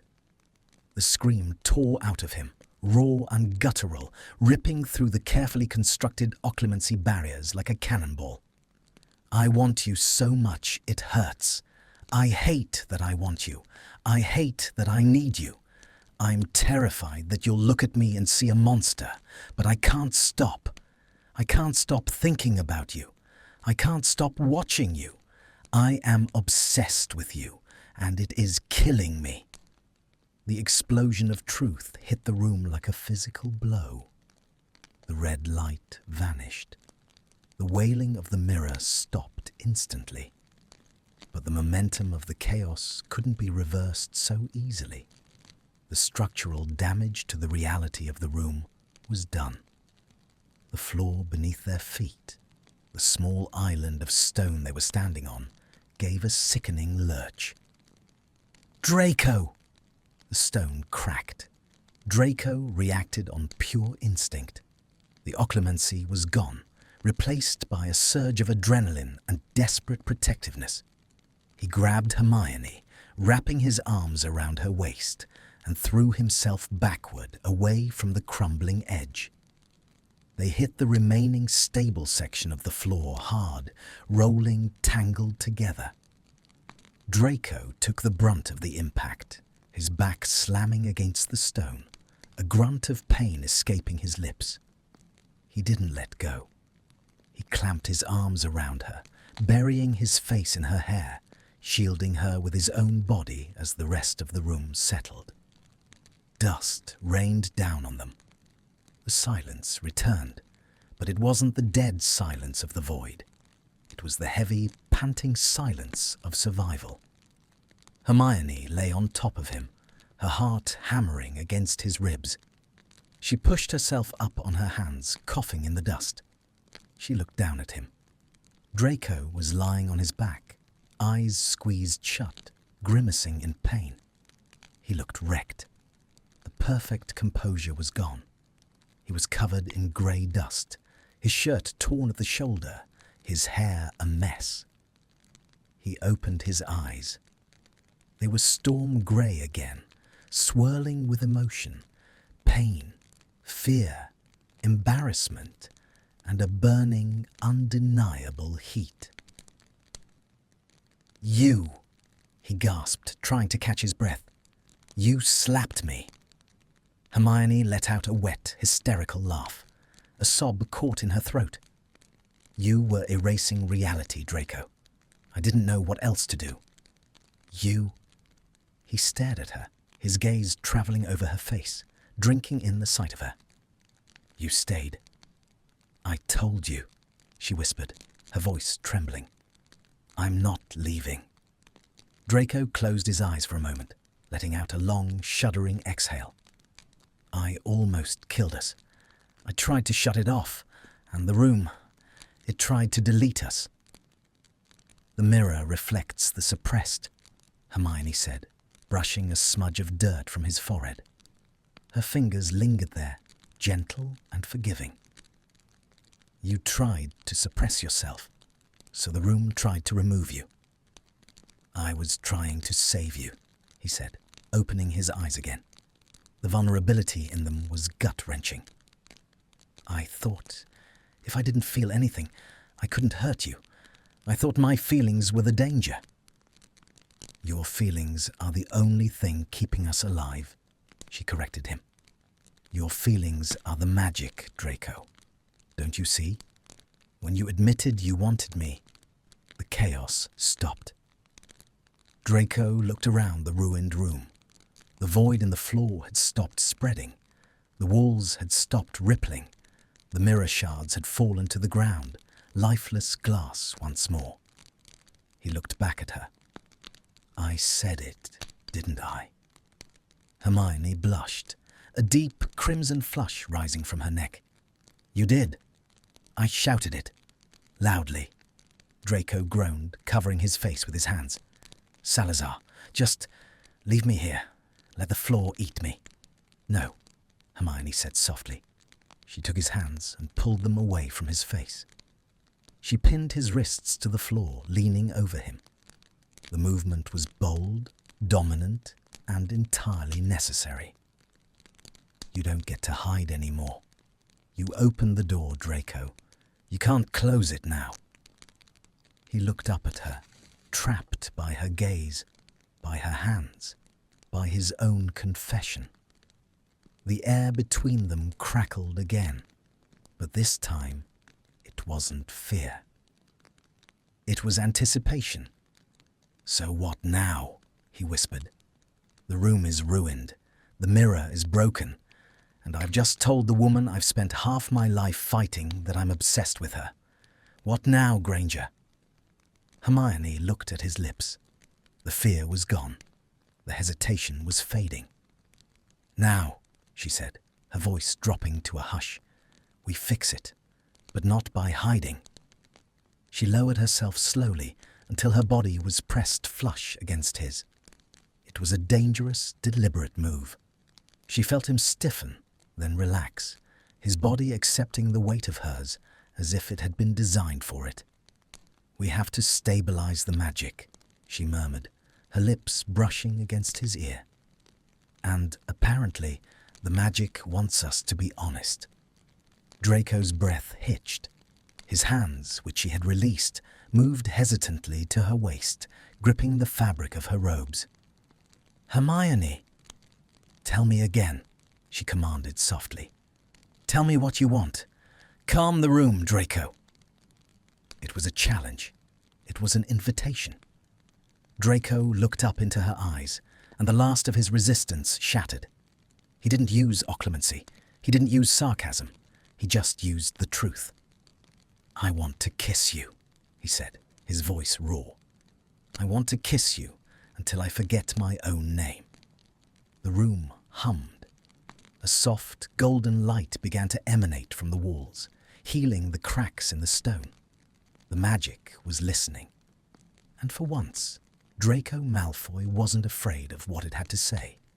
The confession hung in the air, vibrating with more power than any incantation Draco had ever cast. "I want to kiss you until I forget my own name." It was a surrender so absolute it felt like a defeat, yet the room did not collapse. Instead, the golden light seeping from the mended cracks in the stone grew brighter, warmer, illuminating the dust motes dancing around them like microscopic stars. Hermione didn't pull away. She didn't offer a platitude or a logical deconstruction of the situation. She simply accepted the weight of his words, letting them settle into the marrow of her bones. She looked down at him, her eyes dark and searching, her hair creating a curtain that shut out the rest of the broken laboratory. "Then do it," she whispered.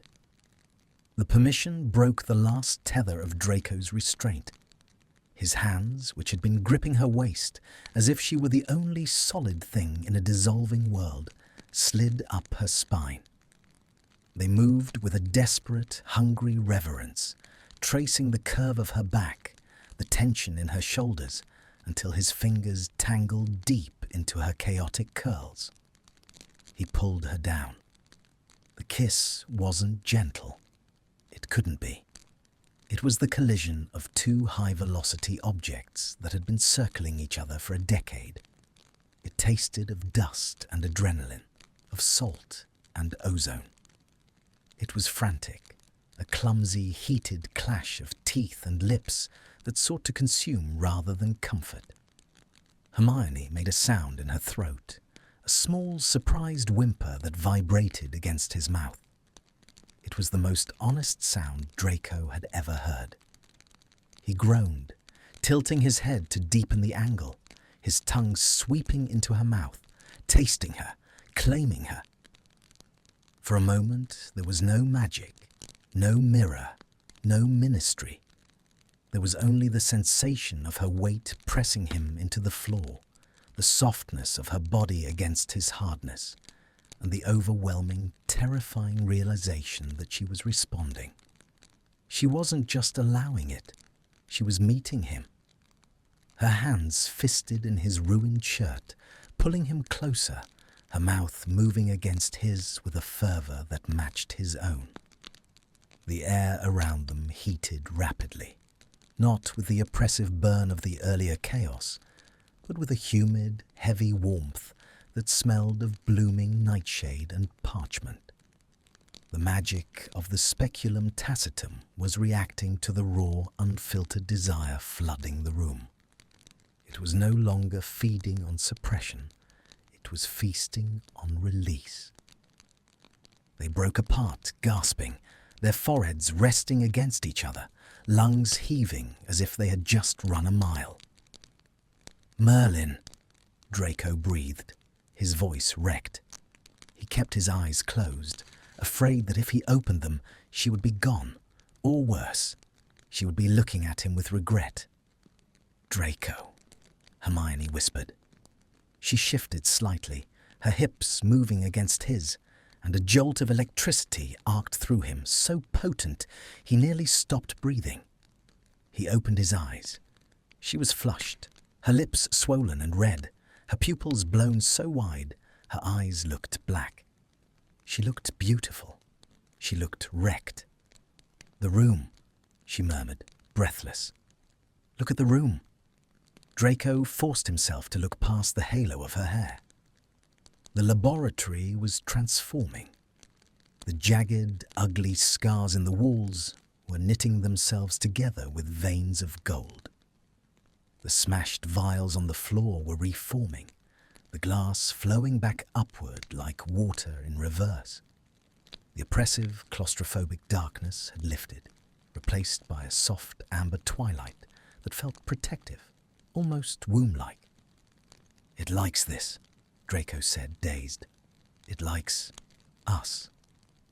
"It likes the truth," Hermione corrected, brushing a thumb over his lower lip, wiping away a smudge of dust. "And the truth is, we've wanted to do that for a very long time." Draco froze. The admission hit him harder than the slap had. "We?" he asked, his voice rough. "Don't patronize me, Granger. I know what I am. I know how I've looked at you. But you're you. You're the hero. You don't look at the wreckage." Hermione sat back on her heels, straddling his hips, creating a small distance that felt like a canyon. Her expression shifted from passion to a fierce, sad determination. "Is that what you think?" she asked softly. "That I'm made of marble? That I don't have cracks?" "You have scars," Draco said, glancing at her arm covered by her sleeve. "But you're whole. I'm fragmented. I wake up screaming 3 nights a week," she said. The words were dropped quietly, like stones into a pond. Draco flinched. "I can't stand sudden loud noises," she continued, her voice steady, but her hands trembling where they rested on his chest. "I organize everything, because if I don't, I feel like I'm back in the tent, starving and lost. I work myself into exhaustion, because if I stop, I have to remember the faces of the people I couldn't save." She leaned forward again, forcing him to meet her gaze. "And for the last 3 years, the only time I've felt quiet, the only time the noise in my head stops, is when I'm arguing with you." Draco stared at her, his heart hammering against his ribs. He felt stripped bare, but for the first time, he didn't feel judged. He felt seen. "I'm the quiet," he whispered, incredulous. "I'm the noise, Hermione. I'm the chaos." "No," she shook her head. "You're the focus. When I'm with you, I don't have to be the golden girl. I just have to be sharp. I have to be quick." "You don't want me to save you, Draco. You just want me to be there. And that is the only rest I get." The confession hung between them, shimmering in the golden light. It was a bridge built over a decade of blood and silence. Draco reached up, his hand trembling, and cupped her face. He ran his thumb over the line of her jaw, marveling at the reality of her. "I thought I was poisoning you," he admitted, his voice cracking. "I thought if I got too close, my darkness would bleed into you. That's why I fought it.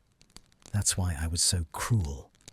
I was trying to make you hate me so you'd stay away, because I knew if you came close, I wouldn't have the strength to push you back." "You failed," she smiled, a watery, fragile thing. "I don't hate you." "I know," he marveled, "which questions your intelligence, really." Hermione let out a wet laugh, sniffing. "Shut up, Malfoy." "Make me." The playfulness was tentative, a fragile sprout in scorched earth, but it was there. Hermione leaned down and kissed him again, softer this time, a slow, lingering exploration of texture and heat. It was a promise. It was a seal. But the moment of peace was interrupted by a low, rhythmic thrumming from the center of the room. They pulled apart, looking toward the speculum tacitum. The mirror was no longer shattered. The glass was whole, a sleek, silver surface. But the image within it wasn't a reflection of the room. It was a swirling, cloudy grey mist that pulsed in time with the thrumming sound. "It's not finished," Draco said, the magical theorist in him taking over. He sat up, bringing Hermione with him. He didn't let go of her waist. "The structural integrity is restored, but the core is still fluxing. It's waiting." "Waiting for what?" Hermione asked, sliding off his lap to kneel beside him. She missed his warmth immediately. "Calibration," Draco murmured, his eyes narrowing as he analyzed the artifact. "We've flooded it with raw emotion, desire, fear, truth. It used that energy to repair the physical damage. But now it needs a directive. It needs to know what to do with the energy." He looked at Hermione. "It's a mirror of the unspoken. We've spoken the truth to each other. Now we have to speak it to the magic. We have to bind the energy permanently, or the moment we leave this room, the mirror will destabilize again." A binding ritual, Hermione realized, her mind racing. "But we don't have the reagents. We don't have salt or silver dust or—" "We don't need reagents," Draco said, standing up and offering her his hand. "The mirror is the reagent, and we are the catalysts." Hermione took his hand and let him pull her to her feet. Her legs felt shaky, but her magical core was humming, revitalized by the emotional catharsis. They stood before the mirror, hand in hand. The mist inside the glass swirled faster as they approached. "What do we do?" she asked. "We have to show it the future," Draco said. It reacted to our past, our trauma, our suppression. It reacted to our present, the desire. Now, to stabilize it, we have to give it an intent, a direction. He turned to her, his expression serious, the grey eyes intense. "We have to show it what we want, Hermione. Not just tonight, but after." The weight of the request settled on her. After. What was after? Was there an after for Draco Malfoy and Hermione Granger? Outside this room, the world was still complicated. There were blood traitors and Death Eaters, politics and prejudices. There were memories of torture in drawing rooms and trials in courtrooms. Could they exist out there? Draco squeezed her hand, sensing her hesitation. "I know," he said softly. "It's terrifying, but if we lie now, if we hesitate, the mirror breaks." "I'm not hesitating," she said, squeezing back. "I'm just realistic." "Screw realism," Draco said, a flash of his old arrogance returning, but tempered with a new warmth. "Look at us. We are standing in a sealed room in the Department of Mysteries, having just repaired a dark artifact by making out on the floor. Reality left the building hours ago. Hermione laughed, a genuine bell-like sound that seemed to make the mist in the mirror brighten. "You have a point." So, he stepped closer, turning her so they both faced the glass. He stood behind her, his chest pressed against her back, his arms coming around to wrap her in a loose embrace. He rested his chin on the top of her head. "Show it." It was an intimate pose, protective and possessive. Hermione leaned back into him, closing her eyes. She felt his heartbeat against her spine, steady and strong. "Together," she whispered. "Together," he murmured into her hair. Legilimency connection, surface thoughts only, project the intent. It was difficult magic, requiring absolute trust. To open one's mind to another wizard was dangerous. To do it with a former enemy was madness. But Hermione didn't feel afraid. She felt the heavy, grounding presence of his magic wrapping around hers, cool silver mixing with her warm gold. Open, she thought. She felt him slip into her mind. It wasn't an invasion. It was a caress. He felt like rain. He felt like the smell of old books and sharp wit. She showed him, and the mirror, her intent. She showed an image of the two of them walking out of the ministry, side by side, not hiding. She showed a quiet evening, tea on a table, two wands resting next to each other. She showed the feeling of safety, the feeling of being challenged but not threatened. She showed the desire to learn him, to map the new landscape of the man he had become. Then she felt his projection. It was more intense, darker, but achingly beautiful. He showed her standing in the light, and him standing in the shadow, but holding her hand. He showed a fierce, protective instinct, a vow to stand between her and anything that tried to hurt her. He showed a desire for redemption, not through grand gestures, but through her eyes. He wanted to be the man she saw, and beneath it all, a current of desire so deep it felt like an ocean. He showed her waking up. He showed her laughing. He showed her simply existing in his space, changing the air he breathed. The images merged, gold and silver, rain and sun, past and future. The mirror reacted. The grey mist cleared instantly. The surface of the glass rippled like a pond touched by a breeze, and then it stilled. It didn't reflect the room. It didn't reflect them as they were. It reflected them as they felt. In the mirror, the two figures were glowing.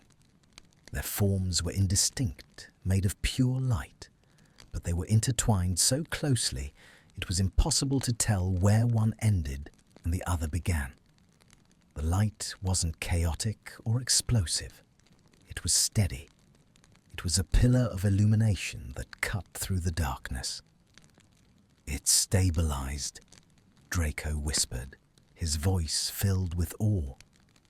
"Look at the reading." Hermione opened her eyes. The violet crack was gone completely. The glass was pristine. The ominous hum had been replaced by a soft, harmonious chord that sounded like a choir holding a single, perfect note. "We did it," she breathed. "We did," Draco agreed. He tightened his arms around her, burying his face in her neck. "Although I suspect the department is going to have questions about why the artifact is now radiating high levels of romantic affection." Hermione giggled, the sound vibrating through him. "We can tell them it's a new form of containment, the affectionate anchor. If you put that in the official report, Granger, I will deny everything." "You wouldn't dare. Try me." He turned her in his arms so she was facing him again. The playfulness vanished, replaced by the intensity that had become their new baseline. "The seal on the room," he said, glancing at the obsidian wall where the door used to be. "It should lift now. The paradox is resolved. The hidden truth is no longer hidden." Hermione looked at the wall. "So we can leave." "We can." Neither of them moved. The reality of the world outside pressed against the bubble of their intimacy. Out there were expectations. Out there, Harry and Ron would be waiting, worried. Out there, Draco's mother would be waiting. Out there, the press would be waiting. "Are you afraid?" Draco asked, reading her mind as easily as if he were still using legilimency. "A little," she admitted. "It's safe in here. Simple." "It's not real in here," Draco said, brushing a curl away from her forehead. "It's a vacuum. What we found. I want it to be real, Hermione. I want it to survive the oxygen." "The oxygen," she repeated, smiling slightly at the metaphor. "You think we'll combust?" "I think we might," he said, his eyes darkening. "But I think it might be worth the burn." He leaned down and kissed her again. This time it was slow, deep, and filled with a promise of continuity. It wasn't a goodbye to the moment. It was a greeting to the future. As their lips met, a loud thud echoed from the wall. Then another. Then the grinding sound of stone moving against stone. Draco pulled back, his arm going instinctively to her waist. They turned to face the entrance. The seamless obsidian wall was cracking. A line of light, harsh artificial ministry corridor light, pierced the gloom of their sanctuary. "They're breaking in," Hermione said, her voice sounding strange to her own ears. "Or the room is letting them in." "Both," Draco said, straightening his spine. He reached for his wand, then paused. He looked at Hermione. He looked at his hand, then at hers. Slowly, deliberately, he took her hand. He interlaced their fingers. "Draco," she warned, looking at their joined hands. "They'll see." "Good," he said, his jaw set in that stubborn aristocratic line she had once hated and now found incredibly attractive. "Let them see. I'm done hiding, Hermione. I'm done with the silence." The wall groaned one last time and crumbled. Dust billowed inward. Through the haze, silhouettes appeared. Auras, wands drawn, shouting orders. "Clear the area! Check for magical residue! Granger! Malfoy!" Draco didn't let go. He stood amidst the ruins of the room, amidst the golden light of their shared magic, holding the hand of the woman who had saved him from himself. He squeezed her fingers, a silent message. "I'm here. I've got you." Hermione squeezed back. She lifted her chin, taking a deep breath of the stale corridor air. The door was open. The mirror was silent. But the real story was just beginning. The world returned not with a whimper, but with a roar. The collapse of the obsidian walls shattered the womb-like silence of the chamber, letting in a cacophony of shouting voices, the sharp whine of detection spells, and the blinding, sterile glare of ministry lumen spheres. Hermione flinched, instinctively turning her face into Draco's shoulder to shield her eyes. The sudden assault of sensory input was physically painful, like ice water thrown on sunburned skin. Draco didn't flinch. He went rigid. The arm that was wrapped around her waist tightened like an iron band, pulling her flush against him. It wasn't a romantic gesture anymore. It was a defensive posture. He was bracing for impact. "Hermione!" The voice was familiar, laced with panic and relief. "Harry!" Through the settling dust, a figure emerged. Harry Potter wearing his aura robes, his face streaked with grime, wand raised. Beside him was Ron, looking pale and terrified. Behind them, a squad of hit wizards fanned out, their wands trained on the center of the room, trained on Draco. "Step away from him!" one of the auras shouted, his voice echoing harshly against the stone. "Malfoy, release her! Hands where we can see them!" The magic that had been singing between them, the warm, golden hum of the stabilized mirror, spiked with a discordant note. It reacted to the aggression, to the threat. A ripple of silver energy flared outward from Draco's skin, knocking the dust back in a perfect circle. "Don't!" Hermione gasped, grabbing Draco's lapel. She felt the surge of his magic, sharp and metallic. He was ready to fight. He was ready to burn the Ministry down if they touched her. "Draco, stand down. It's Harry." Draco looked down at her. His eyes were wild, the grey irises swirling with the chaotic residue of the last few hours. "They have wands on you," he rasped, his voice low and dangerous. "They have wands on us," she corrected. She squeezed his hand, the one interlaced with hers.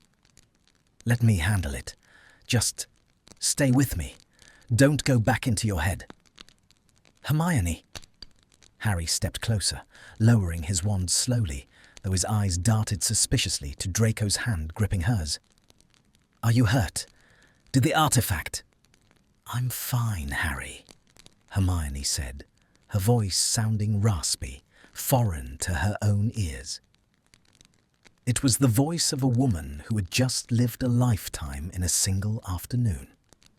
She stepped forward, but she didn't let go of Draco. She pulled him with her. The movement drew every eye in the room to their joined hands. Ron's jaw dropped. "Hermione, why are you holding his hand?" "The mirror is stable," Hermione announced, ignoring the question, ignoring the shock radiating from her best friends. She addressed the head unspeakable, who was hovering nervously behind their auras. "The containment field was breached, but we recalibrated the core using a sympathetic resonance link." "Sympathetic resonance?" the unspeakable stammered, eyeing the glowing mirror and the golden veins now running through the walls. "But that requires a bond of absolute emotional transparency. It requires truth," Draco cut in. His voice was cool, the drawl back in place, but it lacked the venom of the past. It was simply authoritative. "We gave it what it asked for. Now, if you don't mind, we have been trapped in a sensory deprivation paradox for 6 hours. We would like to leave. We need to run contamination checks," an aura barked, stepping forward with a set of magical manacles. "Malfoy is to be taken to holding cell 4 for interrogation regarding the breach." "No," Hermione said. It wasn't a shout. It was a flat, immovable fact. She stepped in front of Draco, shielding him with her body. The air in the room thickened again, the temperature rising. The mirror behind them hummed a warning note. "Hermione," Harry said, stepping into her space, his voice gentle but firm. "It's protocol. The room malfunctioned. We don't know if he—" "If he what, Harry?" she snapped, her eyes flashing. "If he sabotaged it? He saved me. He saved the room. If you put those cuffs on him, you'll have to put them on me too." Harry stared at her. He looked at the fierce set of her jaw, the dishevelled hair, the torn robes. And he looked at Draco Malfoy, who was standing behind her, not like a coward hiding, but like a sentinel guarding his queen, his eyes fixed on Harry with a challenge that had nothing to do with war and everything to do with the woman between them. Harry sighed, sliding his wand into his holster. "Stand down," he ordered the squad. No cuffs, but we need to get you both to St. Mungo's. You're radiating enough raw magic to blow up a city block. The separation was inevitable, and it was agonizing. Once they reached the secure wing of St. Mungo's, the healers insisted on separate examination rooms. Protocol, they said. Biomagical cross-contamination, they said. Draco had looked at her one last time before the doors swung shut between them. His face was a mask of enforced calm, but Hermione, attuned to him now in a way that terrified her, felt the spike of cold panic radiating from him. I'm here. She had tried to project the thought, hoping the connection they had forged in the room held up outside. I'm not leaving. Now, she sat on the edge of a sterile white bed, shivering. It wasn't cold in the room, but she felt frozen. The warmth was gone. The grounding presence of his magic, which had wrapped around hers like a second skin, had been stripped away, leaving her nerves raw and exposed. She stared at her hands. They were clean now, scourgified by a bustling nurse, but they felt empty. She rubbed her thumb over her palm, trying to recall the texture of his skin, the beat of his pulse. You look different. Hermione looked up. Harry was standing in the doorway, holding 2 cups of tea. He looked tired, old lines etched around his eyes that hadn't been there a few years ago. I feel different, she admitted, taking the tea. Her hands shook, rattling the cup against the saucer. Harry pulled a chair close and sat down. He didn't speak for a long moment. He just watched her, studying her with the intensity of an aura and the concern of a brother. The Unspeakables are calling it a soul anchor event, Harry said quietly. They say the mirror didn't just fix itself. They say it fused 2 magical cores to create a new stabilizer. Hermione took a sip of tea. It tasted like cardboard. Is that what they're calling it? Hermione. Harry leaned forward, his voice dropping. It's Malfoy. I know we've moved past the war. I know he's reformed. But this? Bonding your magic to his? Do you have any idea what that does to you? If he goes dark, if he slips. He won't, she said. You can't know that. I can, she whispered. She set the tea down, the liquid sloshing over the rim. I was inside his head, Harry. I saw him. Not the version he shows the world. Not the version he showed us at school. I saw him. She looked at Harry, her eyes burning with unshed tears. He's in so much pain, she said, her voice cracking. He carries so much guilt, it's drowning him. And he was terrified, not of the mirror, of hurting me. He tried to erase himself from existence just to keep me safe. Harry sat back, stunned. He ran a hand through his messy hair. Malfoy did that. Yes. Hermione stood up. The distance was becoming unbearable. She felt a physical pull in her chest, a tugging sensation that pointed through the wall, down the corridor to where Draco was. I need to see him. Hermione, you need to rest. The healers said... I don't care what the healers said, she snapped, the windows in the room rattling ominously. I can feel him, Harry. He's shutting down. He's putting the walls back up. She could feel it. It was a dull, aching pressure in the back of her mind. Draco was retreating. He was alone in a room full of people who hated him, interrogated by auras who remembered his crimes, examined by healers who looked at the dark mark with disgust. He was doing the only thing he knew how to do to survive. He was turning into ice. And if he did that, if he buried the truth they had found in the mirror, it would kill what was between them. It might even kill him. I have to go, she said, moving toward the door. Harry stood up, blocking her path. For a second, she thought he was going to stop her. She reached for her wand. Harry saw the movement. A small, wry smile touched his lips. He stepped aside. "Room 402, he said. "Down the hall, last door on the left. Kingsley is in there with him." Hermione didn't say thank you. She didn't have time. She bolted. The corridor blurred.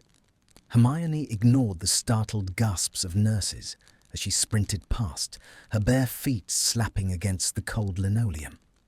The tug in her chest grew stronger, more urgent. The coldness was deepening, turning into a void. "Don't you dare!" she thought furiously. "Don't you dare leave me out here alone, Draco Malfoy!" She reached room 402 and threw the door open without knocking. The scene inside froze. Draco was sitting on a metal chair in the center of the room, looking like a prisoner awaiting execution. He was fully dressed, his torn shirt transfigured into something stiff and formal. His posture was impeccable, rigid, unnatural. Kingsley Shacklebolt, the Minister for Magic, stood by the window. Robards, the head aura, was pacing in front of Draco, red-faced and shouting. "Reckless endangerment of Ministry property, unauthorized experimentation with a Class A artifact, and I still haven't heard a straight answer about how the containment field was overridden." Draco's face was blank. His eyes were empty, focused on a point on the wall. He was occluding. He was gone. "I have already submitted my resignation," Draco said, his voice a monotone drone. "You may seize my assets to pay for the damages. I accept full responsibility for the incident. Miss Granger is not to be blamed. She attempted to follow protocol. I deviated." "You deviated?" Robards scoffed. "You nearly blew up the department." "I accept the consequences," Draco repeated like a machine. "I request that Miss Granger be absolved of any—" "Stop it!" Hermione's voice cut through the room like a blade. Draco flinched. It was a tiny movement, a microscopic crack in the armor, but she saw it. He didn't turn to look at her. He couldn't. Hermione marched into the room. Robards turned, looking annoyed. "Granger, you are supposed to be in recovery. We are debriefing the suspect." "He is not a suspect," Hermione hissed, vibrating with rage. She walked straight past the head aura, ignoring Kingsley's surprised expression, and stood directly in front of Draco. "Look at me," she commanded. Draco didn't move. "Miss Granger, please return to your ward," he said to the wall. "This does not concern you." "Liar," she whispered. She reached out and grabbed his face between her hands. His skin was freezing. He was ice cold, breathless, a statue carved from winter itself. "Draco," she said, pouring her own magic, her own warmth into her palms. "Come back. You don't have to do this.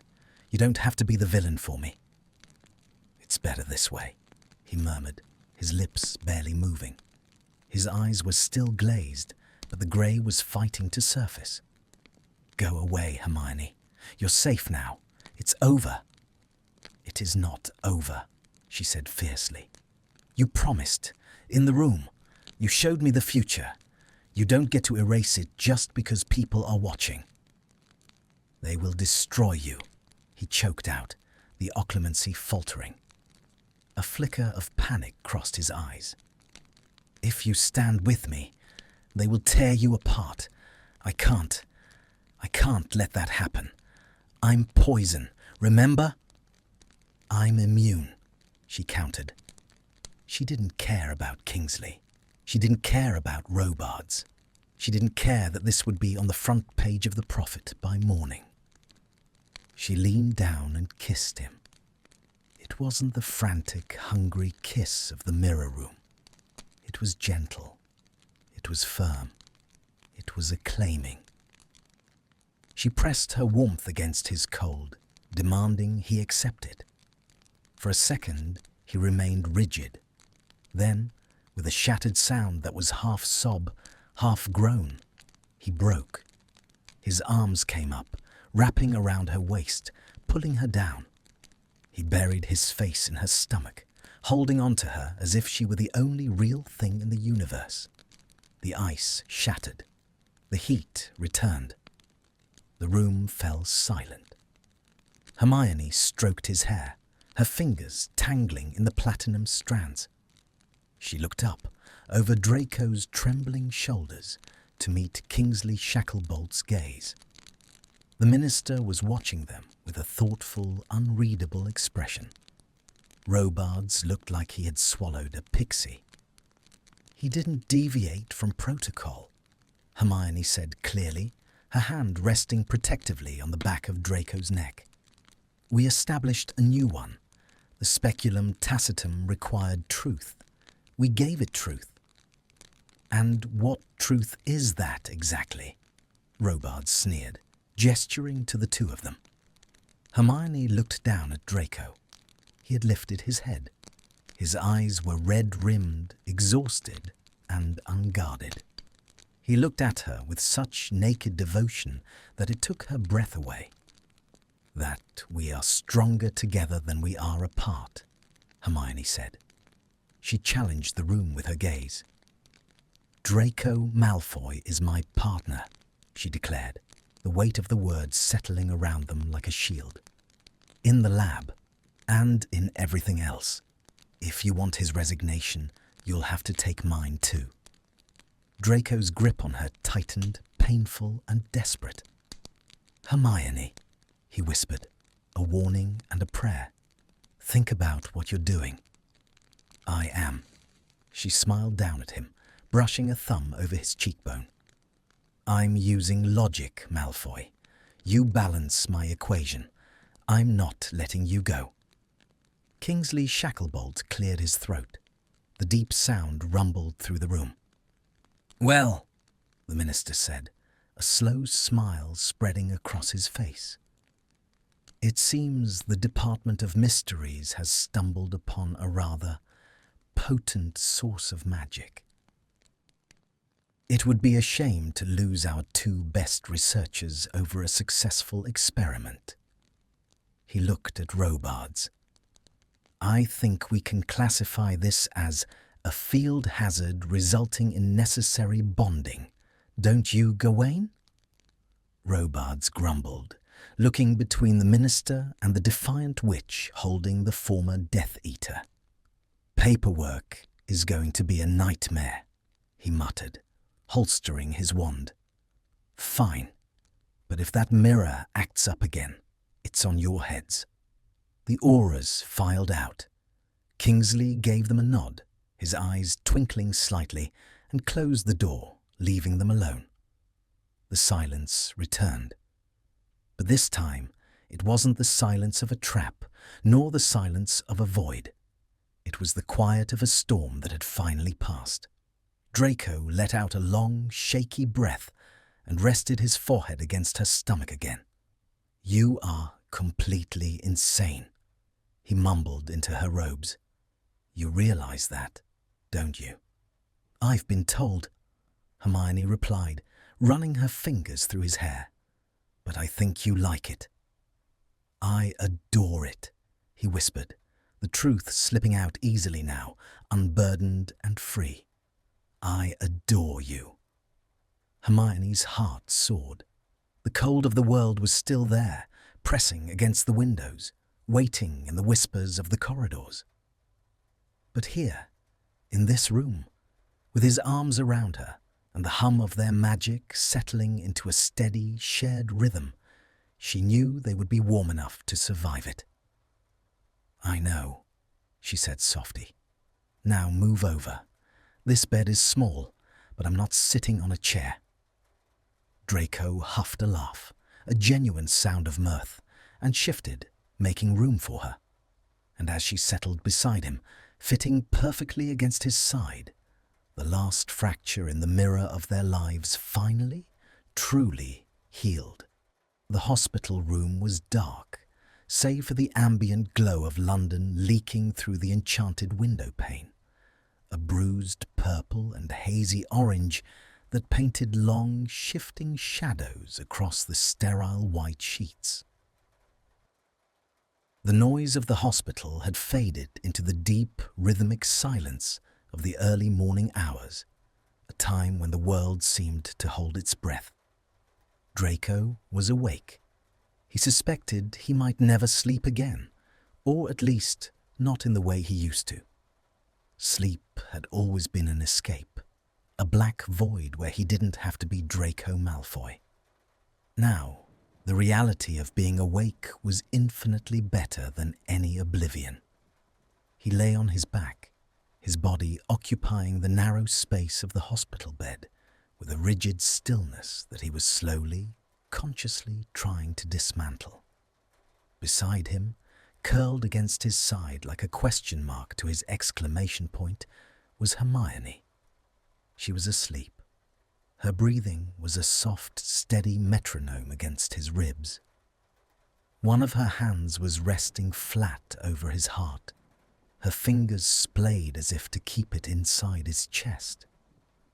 The weight of her was grounding, a physical anchor that kept him from drifting back into the cold, grey fog that had been his home for so long. He turned his head slowly, the pillow rustling. He watched her. In the dim light, she looked younger, the lines of stress around her eyes smoothed away by exhaustion. Her hair was a chaotic halo spread across his shoulder, smelling of the antiseptic soap from the ward, and the lingering, indelible scent of ozone and old magic from the mirror room. He raised his hand, his fingers trembling slightly, and hovered them over her hair. He didn't touch her at first. He just traced the air above her, marveling at the fact that he was allowed to do this, that she had fought for him, that she had stood in front of the Minister for Magic and claimed him. "I'm using logic, Malfoy. You balance my equation." A dry, fractured smile touched his lips. It was the most romantic thing anyone had ever said to him. "You're thinking too loud," a sleepy voice murmured. Draco froze, his hand caught in mid-air. Hermione didn't open her eyes. She just shifted slightly, pressing her cheek harder against his shoulder, her hand flexing against his chest. "I didn't say anything," he whispered, his voice rough with disuse. "You didn't have to," she mumbled, finally cracking one eye open. It was dark and warm, like coffee. "Your heart is beating like a rabbit's, and you're projecting." "I'm not projecting," he lied, though he knew it was futile. The connection, the sympathetic resonance the unspeakables had panicked over, was still there. It wasn't the overwhelming flood of the ritual anymore, but a low, steady hum at the back of his mind. He could feel her drowsy contentment. She could undoubtedly feel his jagged, incredulous awe. "You are," she insisted, shifting until she could prop her chin on his chest. She looked down at him, her expression serious despite the sleep in her eyes. "You're waiting for the other shoe to drop. You're waiting for me to wake up, realize I'm in bed with a former Death Eater, and run for the hills." Draco's smile faded. He looked away, staring at the ceiling. "It's a reasonable expectation. The adrenaline has worn off, Hermione. The crisis is over. Logic dictates that the variables should reset." "Is that how you see this?" she asked softly. "A variable? A side effect of the adrenaline?" "I see this as a miracle," he admitted, the truth tearing out of him before he could stop it. "And miracles usually have an expiration date." Hermione moved. She pushed herself up, wincing slightly as her stiff muscles protested, and sat astride his hips, her knees sinking into the mattress on either side of him. It was a bold move, one that forced him to look at her, to acknowledge the physical reality of her body on his. "Draco," she said, placing her hands on his shoulders. The heat of her palms seeped through the thin hospital gown he had been forced into. "We didn't just survive an explosion. We bonded our magical cause." "Do you know what that means?" "I have a master's degree in dark artifacts, Granger. I know what it means." "It means you can't get rid of me," she said, a playful glint entering her eyes, though the underlying message was deadly serious. "It means that even if you try to push me away, even if you go back to your manor and lock the gates, I will feel you, and I will come and get you." Draco stared at her, his throat tight. He reached up, his hands settling on her waist, his thumbs brushing the soft fabric of her transfigured nightclothes. "I don't want to get rid of you," he whispered. "I'm terrified that I will ruin you. There is a difference. You won't." "How can you be so sure?" Hermione leaned down, her face inches from his. "Because I saw the reflection, Draco. I saw the future we projected. It wasn't perfect. It wasn't a fairy tale. There were shadows. There were arguments. There were days where you were difficult, and days where I was insufferable." She paused, brushing her nose against his. "But in every single version of the future," she whispered, "we were together. The mirror didn't show us a path where we were apart. It couldn't, because that reality doesn't exist anymore." Draco closed his eyes, letting the words wash over him. He felt the truth of them resonating in his marrow, vibrating in the space between their chests.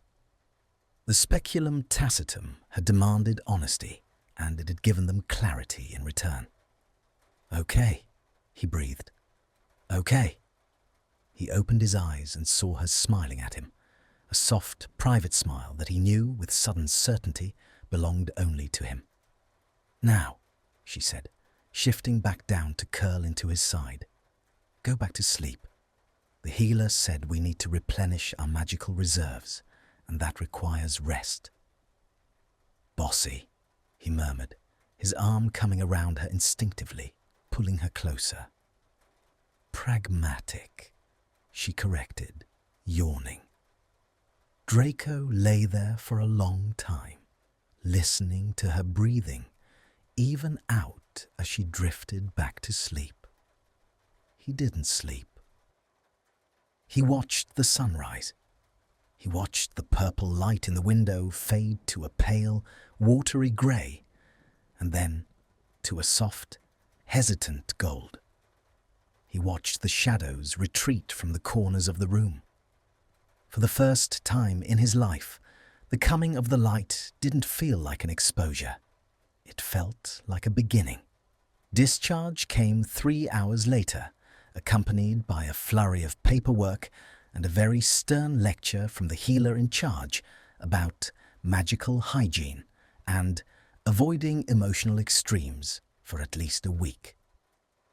Draco had signed the forms with a flourish, his old arrogance returning in the form of impeccable posture and a refusal to answer questions about his blood pressure. Hermione had rolled her eyes, but signed her own papers with a similar eagerness to leave. They walked out of St. Mungo's side by side. The London morning was crisp, the air biting with the chill of late autumn. The street was busy, muggles in coats rushing to work, taxis splashing through puddles, the hum of the city vibrating through the pavement. It was chaotic, loud, and utterly mundane. Draco stopped on the pavement, blinking against the grey light.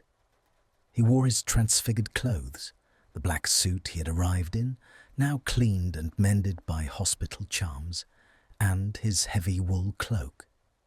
He looked out of place, a creature of shadow and silence, standing in the middle of a noisy Tuesday morning. Hermione stopped beside him. She reached out and took his hand. She didn't look around to see if anyone was watching. She didn't hesitate. She simply slipped her fingers through his, her grip firm and warm. Draco looked down at their joined hands. The contrast was stark. His pale skin against her warmer tone, his long fingers entwined with her smaller ones. It looked like a contradiction. It looked like the most natural thing in the world. "Where to?" he asked, his voice low. Hermione looked up at him. The wind whipped a curl across her face, and he reached out with his free hand to tuck it behind her ear. The gesture was casual, domestic, and it made his chest ache. "We could go to the ministry," she said. "Submit the final report. Deal with Robards." "Boring," Draco drawled. "We could go to Grimmauld Place," she suggested, watching him carefully. "Harry will be waiting." Draco tensed slightly. He wasn't ready for Harry. He wasn't ready for the questions, the tentative truces, the awkward cups of tea. He needed time. He needed to calibrate this new reality before he let the world poke at it. "Or," Hermione continued, a small smile playing on her lips, "we could go to the bakery on the corner of Diagon. They have those raspberry tarts you pretend to hate, but actually eat 3 of when you think no one is looking." Draco raised an eyebrow. "I have never eaten 3 tarts in my life. That is slander." "I have empirical evidence," she countered. "I've been watching you for months, remember?" "Stalking me," he corrected, but there was no heat in it. "You were stalking me." "Observing," she said, "for science." "Right, science." He looked at her, really looked at her, standing there in the middle of the busy street, holding the hand of a former Death Eater as if it were a prize. She looked tired, her clothes were rumpled, and she was the most beautiful thing he had ever seen. "Take me home, Hermione," he said softly. She blinked, surprised. "To my flat?" "No," he said, shaking his head. He squeezed her hand. "Take me to your home. But I'd like it if we went to mine eventually. The manor is quiet. Too quiet. It could use some noise." It was an invitation. It was the biggest step he had ever taken. He was asking her to bring her light into the darkest place he knew. Hermione's eyes softened. She understood. She understood everything without him having to say a word. "Okay," she whispered. "Breakfast first, then home." She turned, pulling him gently toward the apparition point. As they passed a shop window, a muggle department store filled with mannequins, Draco caught their reflection in the glass. He stopped. In the glass, he saw a tall, pale man in black, looking sharp and severe, and beside him, a woman with wild hair and fierce eyes. They looked like opposites. They looked like a collision. But then he looked closer. He saw the way his body leaned toward hers, a subtle, unconscious gravitation. He saw the way her shoulder tucked under his arm. He saw the way their hands were clasped, a knot that wouldn't easily be undone. The reflection in the shop window rippled for a second, a trick of the light, or perhaps a final wink from the magic they had unleashed. For a heartbeat, the glass didn't show the street or the mannequins. It showed a soft, golden light surrounding them, binding them together. It was exactly what the mirror in the dark room had shown them. It wasn't a dream. It wasn't a trauma response. It was just them. "Draco!" Hermione tugged his hand. "Coming?" Draco tore his eyes away from the reflection and looked at the real woman standing beside him. The fear that had sat in his chest for years, the heavy, cold stone of guilt, felt lighter. It wasn't gone. Perhaps it never would be. But it was manageable. It was quiet. He took a breath, tasting the rain and the city and the future. "Yes," Draco said, stepping forward to walk beside her. "I'm coming." They walked down the street together, two broken pieces that had found their jagged edges fit perfectly, stepping out of the shadows and into the sun. I really love this story. It is a very emotional and atmospheric. I think the best part is how Draco and Hermione change. At the start, they are cold and distant. They are like ice, but then they have to be honest to save their lives. The magic mirror is a great symbol. It shows that hiding your feeling is dangerous. I like how the magic reacts to them. When they fight, it is chaotic. When they touch, it is warm and safe. The move from enemies to lovers feels natural here. Draco is broken inside, but Hermione helps him heal. She is strong for him. The scene when she touches his arm is very powerful. It shows that she accepts him completely. The ending makes me happy. They are not perfect, but they are together. It feels real. It is a story about trust and letting go of fear. It shows that love is stronger than magic.